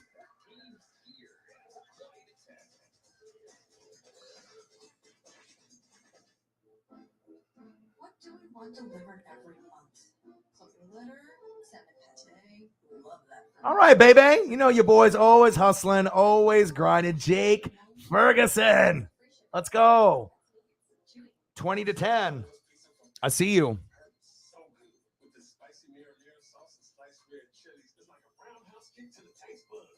To the taste buds. Get it before it's gone.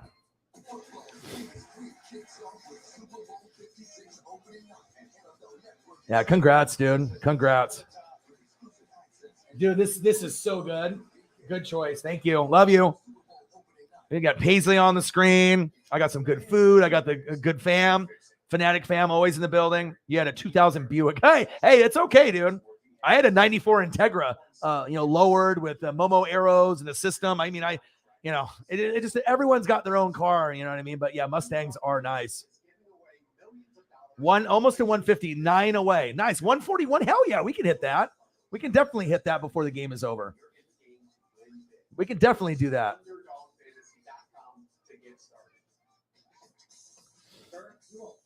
Man, your guys' love and support, it means a lot too, because also I'm going all in on myself. You know what I mean? Grossi did it, and he's got, 1,000 people, 10,000 people in the room. He's making more money than me. You know what I mean? He's making way more than me where he can comfortably live, and he's got clickbait sports with all his friends. So it's like, this guy, money is not an issue for him, for paying bills. But for me, with less people in the room, having to work harder to be able to get my name out there, it's going to be a harder job for me to be able to make it happen. But when you get amazing fans like you guys that are in the room, it shows you. I don't even need to have 100 people in the room, 50 people in the room, 1,000 in the room. I can still make my dreams happen with limited people in the room. And like I said, if I can make it between now, February, and July, I don't have to do any other job. Like if I can make it and survive between that time period in the off season and keep putting out content like every day, as long as I don't have any mental health issues or something going on,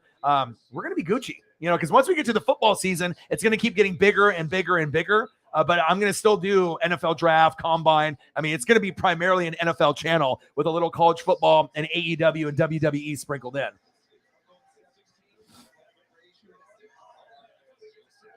Yeah, crazy with the car market right now, too. Nice. Prius. You got the Prius. Oh, Shepard. Bang. Cheers to family and friends and not having toxic people. Exactly. And that's one thing. Shout out, dude. We ended up just hitting the number. We're at 150. Thank you, dude. Young Nola. You know what I mean? It's just like I used to talk to him pretty frequently. You know what I mean? About, obviously he's an aspiring rapper, he's kind of hood, lives in the Nolans, you know what I mean? But there's a difference between being hood and kind of being disrespectful and rude. It's one thing to be like biased for your Saints, you know what I mean? But when you're going to attack people, be biased, be rude, it gets to a point where not only are you not donating, but you're causing a toxic environment, Justin Wills and Young Nola. And even though I would talk to Nola almost on a daily basis, I had to cut him off. I had to ban him from the channel multiple times. I had to cut him off Twitter, all the Instagram accounts. I blocked him on everything. And I hate having to do that, but the chat has been a little bit less toxic without Justin Wills and Nola in here. It's one thing if you're donating and you're being toxic. I still wouldn't necessarily want to put up with that. But if at least you're donating, it's one thing. But if you're not donating at all and you're being toxic, I mean, at some point you got to let toxic people away. And I know that it's been much better. And I don't want to lose subs for him, being an idiot on the chat. Because I know I was losing donations. I was losing subs. We were getting people that were coming in the room as newbies. And they were like, I don't want to be in this fucking Northwest Sports Fanatics with this fucking guy in here. So, sometimes you got to make tough decisions. So, it is what it is. Maybe they'll be back on the channel one day. But for now, I had to do it, man. And, it's sad, but I mean, sometimes you got to grow up. If you're 22 and 23, don't act like you're 12 or 13. You got to act your age or act more mature. And I don't know if he ever will, which is sad. I don't know if he'll ever grow up. Oh, it's 12 noon. You know what time it is? It's time for a sack lunch. Yum, yum, yum, yum, yum, yum, yum.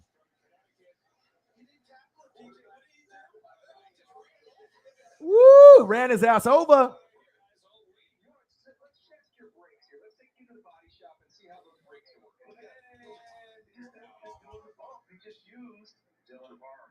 All right, baby. Fourth quarter. Thank you so much. Shep in the building. $110 just from Shep alone. You the man. Appreciate you. Ooh, 2-liter turbo. Ben with the whippy. Let's go. Bang, bang, bang, bang, bang. Shep. Let's go. Bang. Let's go, baby. All you guys are, you know what I mean? And like I said, your loyalty to the channel too, Sarah, there's a reason why a lot of y'all are mods and a lot of y'all, you're always here for me. You know what I mean? You're always here. You're always like, with Holly Hundo and Sarah, you guys are ones that You know, when I make a post on Twitter, you'll share it, you'll retweet it. You know what I mean? Just doing a little bit of the extra. Elliot is always the first one on my Instagram, you know, liking the post, you know, gang, gang, gang, making a message. You know, I don't forget about that shit. You know, I notice what everyone is doing, what they're saying, what they're commenting, you know, what they're donating. You know, it really means a lot. And like I said, I couldn't ask for a better core of people to support me. I mean, we're going to go up, and it's just a matter of time until people realize how good of a channel this is. I mean, think about it. I don't have anybody barely in the room. EA Sports and fucking Peter Schrager are stealing from me. Think about that for a second. You know what I mean? There's a lot of other YouTubers that got bigger numbers, but I honestly feel with my voice and the fan base that we could be the best, like the top dogs. You know what I mean? It's just a matter of time until people figure it out. But I know I could be on TV. I know I could do the podcasting. I think that, you know, as far as me one-on-one with like Skip and Shannon or Good Morning Football, Peter Schrager one-on-one or anybody out there, I feel like I'm as good as anybody that's out there. You know what I mean? And some people will think, oh, that's cocky, this or that. I think my results speak for themselves. You know, the hard work, the energy, the passion, the knowledge. I mean, you put me against anybody out there. I might not have the views or the subs, but that doesn't mean that we're not up there. And I think that if once we get the exposure, you know what I mean, we could be like number one. You know what I mean? We could be number one. It's just a matter of time. You know, people are sleeping on the NWSF. People are sleeping on the Fanatic family. I mean, yeah, the Grossi posse, people are hopping on that wagon because they see all those numbers. But I feel my channel is just as good as him, if not better. I mean, if you really look at the content, everything that I bring, he's the hardest working motherfucker out there too. And I have a lot of respect from Grossi. You know, Grossi is a hard working, good person that gives back to charity and does great things. I mean, shit, when they raided me in October, usually when they raid someone, it's a small channel that has less than like 100 subs, you know, and normally the fans don't donate a lot. Once in a while, they'll get a little donation here, donation there. When they donated, when I got over 20,000, dude, they donated $620 to me in 45 minutes. Do you know how crazy that is? That doesn't happen on Grossi's raids that often. You know what I mean? Not only that, I got 400 subs to get me over 20K, even though I've lost some of those. And then I get a future collab, the first person that will collab with Grossi that's not a part of his clique in Clickbait Sports. I'm going to be the first one. So, you know, it says a lot based on, you know, not only Grossi, but it says a lot about the Grossi posse themselves. $620? I've never seen that. You know what I mean? That was just an amazing day.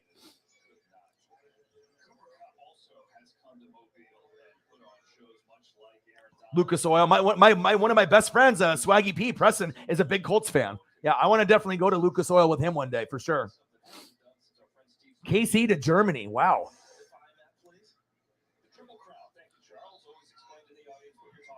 Yep. I've always, you know, believed in myself. I mean, I have a lot of, you know, low-key haters, you know, pretend friends, you know, that are trying to like spy on me and, you know, hate on, you know, what I'm doing. But I mean, think about it. Who works harder than me, dude? You know what I mean? Like, I've never have a bad show, never have a bad reaction video. I have no notes. Everything is one take. You know what I mean? It's like, I think I was prepped for this too, you know, working in phone sales for like 20 years of my life. Like, I feel so comfortable talking and being on the mic. It's like second nature to me. You know what I mean? But it's more about being a good person, you know, rather than being a great analyst. You know what I mean? And if you can combine the two together and you can be a good analyst and a good football personality on top of being a good person, hey, yeah, a lot of people did stay, which is awesome for sure.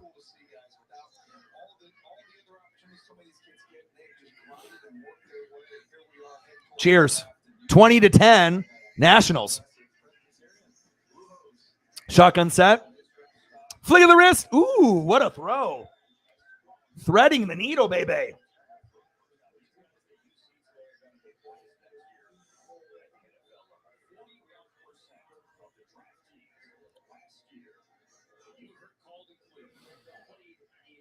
Who do we got at a quarterback? Is that Carson Strong? I think it's Carson Strong on the national team. Is it? Yes, it is. Your boy knows.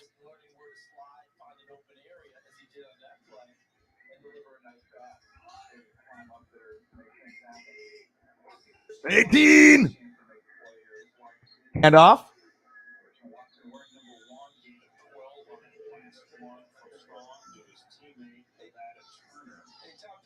Could you get a message to the play caller, please? DJ would like to see Christian Watson. Well, I mean, he's Dan Cal Ripken. He's not Iron Man out there. They got 3 wideouts. He's playing every snap. Let's give him some sugar.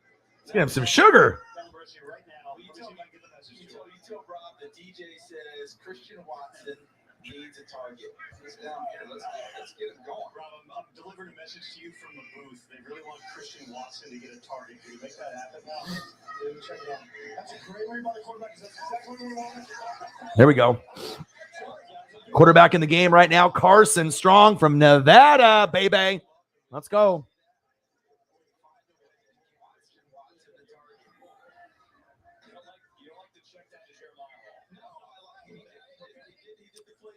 You did? Ooh. Yes, I would love. I mean, like I said, I don't really travel. Yeah, that would be crazy.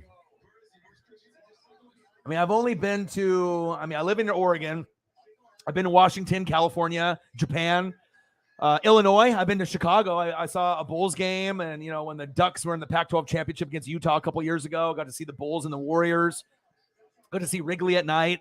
The Chicago people get drunk like a motherfucker out there. And I almost got jumped when I was out there, too. I knocked on a door of a lift that I thought that my coworkers were in, and it was like 6 brothers that looked like gangbangers. And like one of them got out of the car and tried to fight me. And then they're like, no. I was wearing like my Ducks green apple hat, my Herbert jersey. I had my Dame green apple shoes. I had the Ducks sweats. I was just like green appled out. And yeah, thank God I didn't get shot or beat up. But Chicago is a scary place. There's a lot of people that get murdered, you know, in Chicago, Nolens, New York.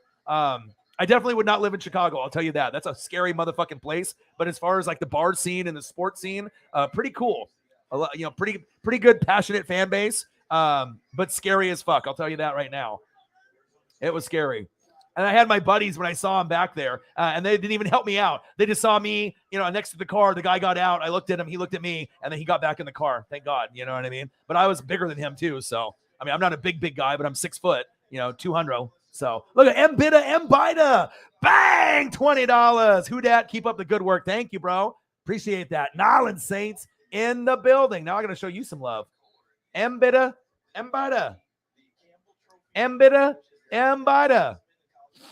Who dat?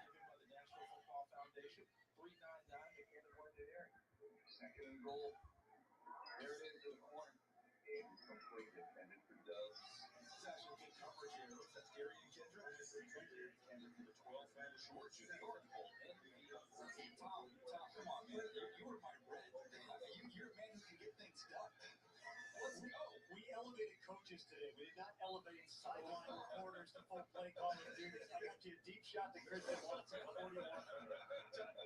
That's why I like you, Tom. All right, baby. Anyone that shows me love, I'm going to show you some love back. There you go. Bang! Legend.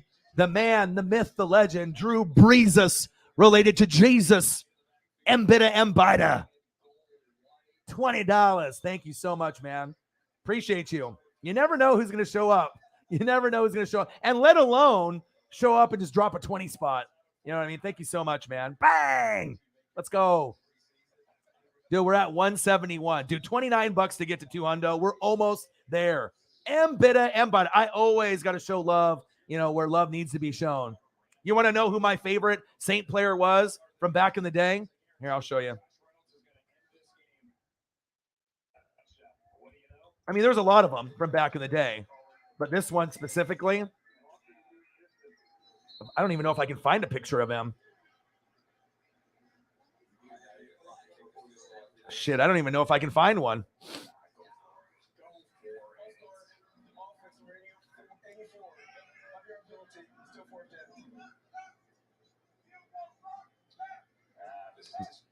I was going to try to pull up a picture of Dalton Hilliard, the running back in the day, but obviously the internet is being a bitch right now.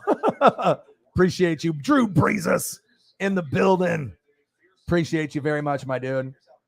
$20 holla for your boy. Thank you so much, man. You're a GOAT. Appreciate you. Always showing love. Mbida. Oh, look at the mascot wiggling his butt, the Texas Longhorn. What is he doing? Wiggling his butt. Kick is up. No good. Oh, my God. He's like, yeah, I wiggled my butt. I made you miss. 20-10. Woo. Yes, thank you so much. What are we at? 171. Let's go. Oh, dude, we had the pizza there, the deep dish pizza, bro. All right, they have deep dish pizza, and people talk about Chicago deep dish, and you can get it in other states, right? But when you go to Chicago and you have it, Giordano's, there's a couple places that we went to. They have a deep dish pizza that has cornbread crust. Mind blown. I was like, what? And then you take a bite of it. One piece of pizza is like 4 in Chicago. You like bite into it, sausage, pepperoni, the cheese. It's like this thick, right? But the cornbread crust, I can't describe to you how delicious that. It was the best pizza I've ever had in my entire life. Like if you have like Little Caesars or Domino's or pizza, oh man, it's like you can't even eat it anymore. You can't even eat it anymore. I mean, there's like Papa Murphy's and one thing, but that actual Chicago deep dish with the cornbread crust, my God, nothing like that. Amazing. Really? Woo! That would have been amazing. On the Titan sideline. He said, always, bro, got to help keep it going. And I'm doing this full time now. So like I said, I don't have any other, warehouse jobs or sales jobs that I'm doing. So every dollar counts. Every comment counts. Every sub counts. And like I said, the appreciation that I have towards the fans is limitless. I mean, I can't tell you how much you guys mean to me. And like I said, $1 is one thing, but when you start getting the 10s, the 20s, the 50s, the 100s, like you got Mbida, $20, Shep with 100. People normally don't do this unless they really love you. And I feel really loved, and I love you guys back, man. You guys are fucking awesome. Gino's East, I've been there too. Yeah, Giordano's and Gino's East. Yeah, I've been to, I think we went to 2 or 3 spots, but I had wings and the pizza, and I had to take some back to my hotel room because it was so fucking good. And like, even when it's cold, as you guys know, you can eat pizza hot or cold. I prefer hot, but the next day when you eat it cold, it's still good. But I just prefer the hot, the cheese. I like eating the cheese hot, but amazing. So good. Mbida, bang. Yeah, I had to do a little salute. I don't know if you stepped away, but I gave you guys a little salute, all right, for the Saints fans. Who dat? You dat. Breeze. Drew Breezes. I always will show love, man. You guys show love, I show it back.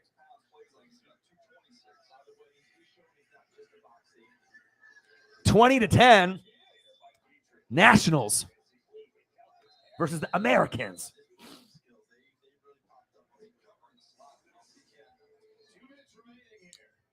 2 minutes to go. Your boy's been grinding since 11 a little bit, 11:30 this morning. Running on about an hour or 2 hours of sleep, no problem. Took a shower, had a Monster.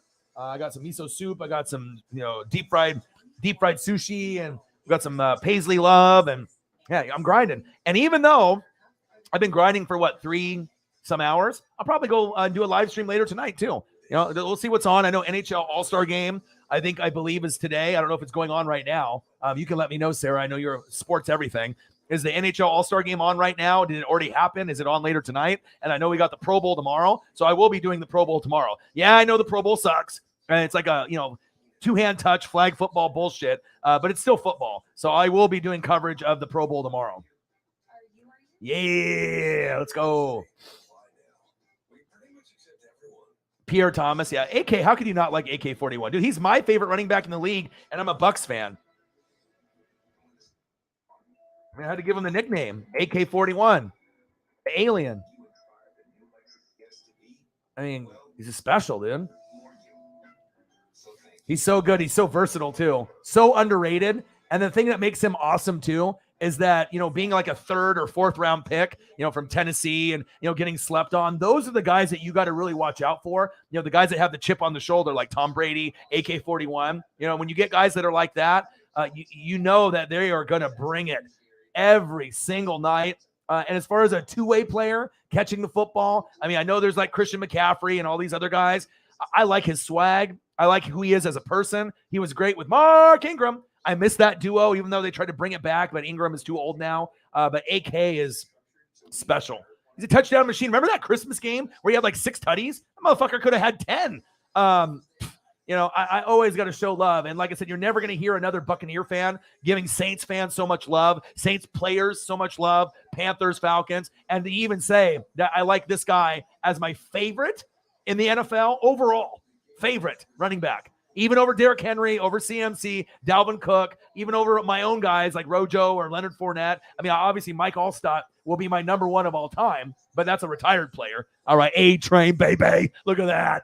He said, I'm going to run you fucking over. Look at that face. I'm going to eat you. I'm going to eat your children. Like Mike Tyson. I'm going to eat your children. All right? The AK-41, baby. Special. AK is going to be a Hall of Famer, too. He's a Hall of Famer.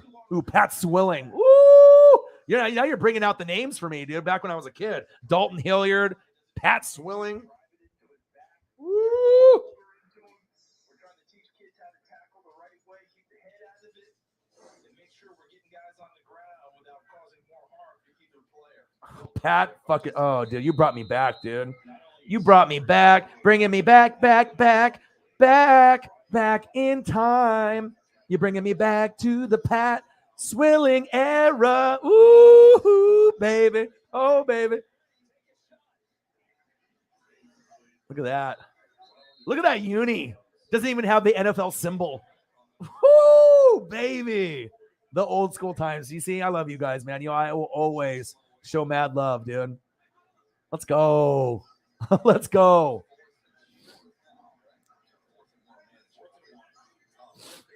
$20 to 10, 4th down and 1.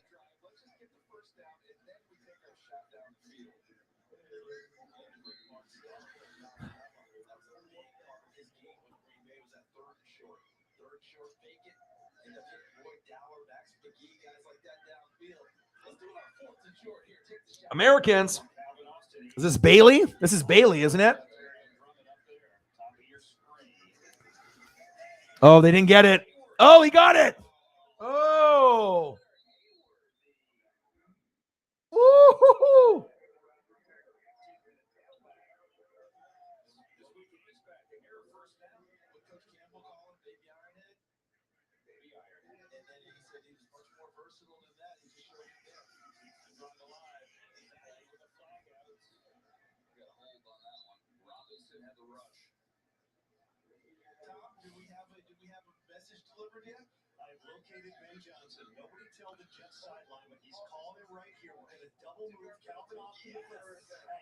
Hell yeah.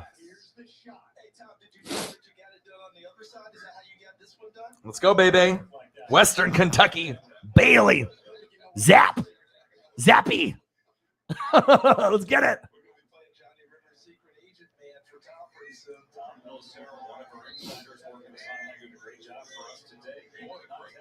Yes. Yes. Yeah, dude. Amazing.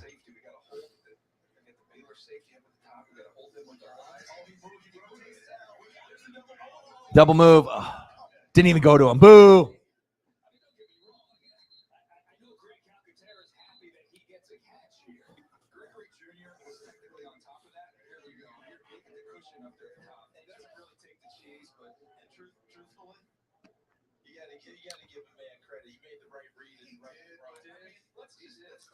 Yeah, he didn't run that good route. It was supposed to be a double move, and it was pretty lazy right there.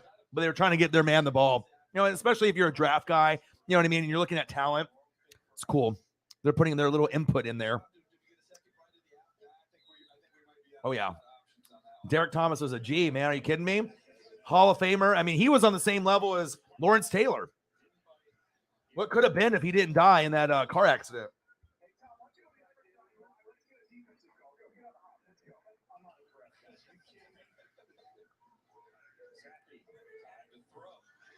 Zappy.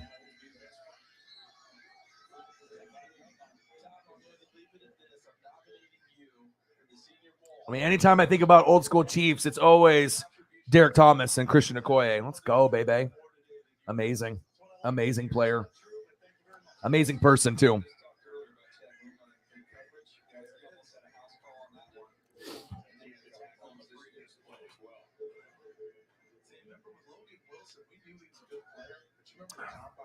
Yeah, my top 5 as far as like old school players is Joe Montana, Jerry Rice, Barry Sanders, Bo Jackson, Deion. But not Deion on the Falcons and not Deion on the Cowboys, but Deion on the Niners. If you want to look up swag and drip, the person that has had the most drip of all time. Look up 94 Deion on the Niners. I've never seen a football player look so good. Like, you know what I mean? Just the uniform, the helmet, just the way that he presented himself with his cleats and his socks. There is no one on planet Earth that has never had so much drip than Deion in 94. Ooh, almost picked. Deion in 94 was this. He was a vibe. Deion in 94 was a vibe.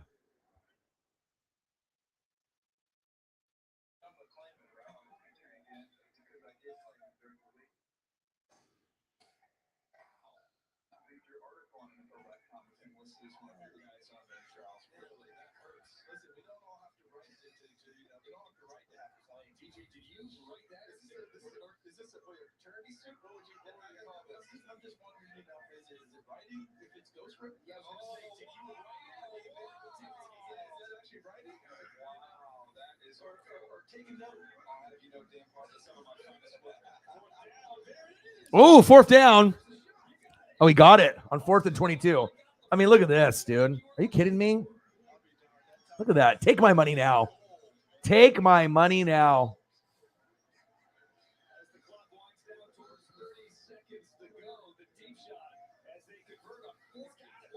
Oh, 4th. He's open. He's open. Oh, picked. Picked. Picked. Woo.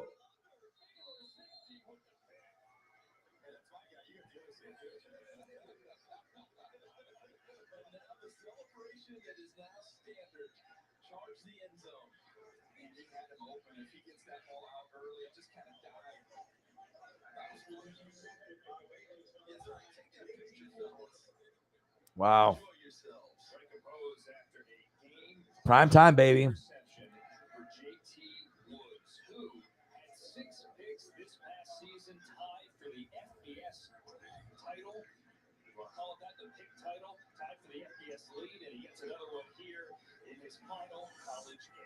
Wow, what a pick right there.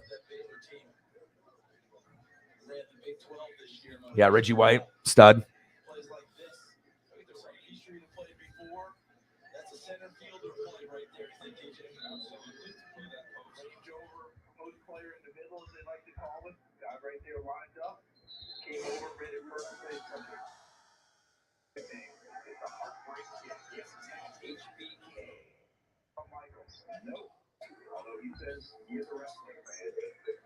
Oh, 2022 Reese's Senior Bowl, American versus National. 2010, the Nationals win. You guys are the best fans on planet Earth. We started off a little slow with the views.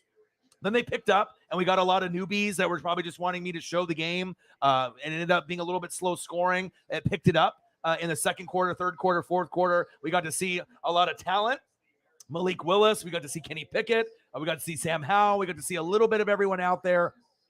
Fantastic stream. Like I said, I can't stress enough, you know, how you guys make everything so fun on every single stream. I mean, you saw Malik, you saw Kenny Pickett. I mean, you saw guys get touchdowns. You saw a little bit of everything. Sam Howell, all right.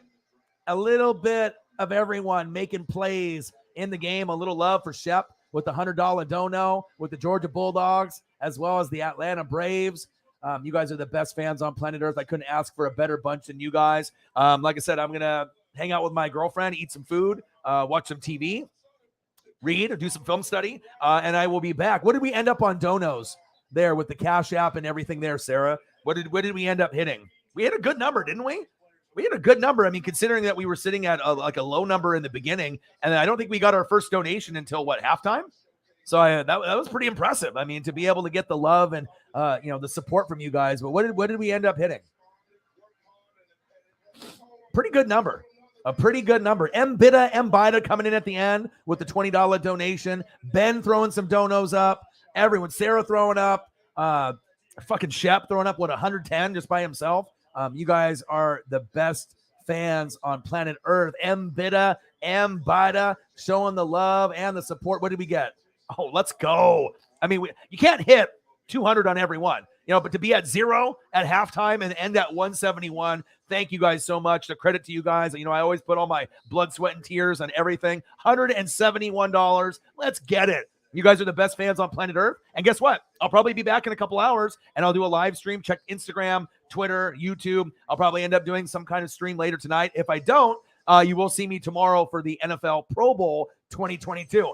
Love you guys. Appreciate you. Elliot, Sarah, Ben, all y'all, Mbita, everyone in the building. Shep, you're the fucking man. I can't stress enough how much you guys mean to me. You guys are the best fans on planet Earth. And just a little recap. I don't know how high it'll let me go in the chat, but like, hey, boom, look at this.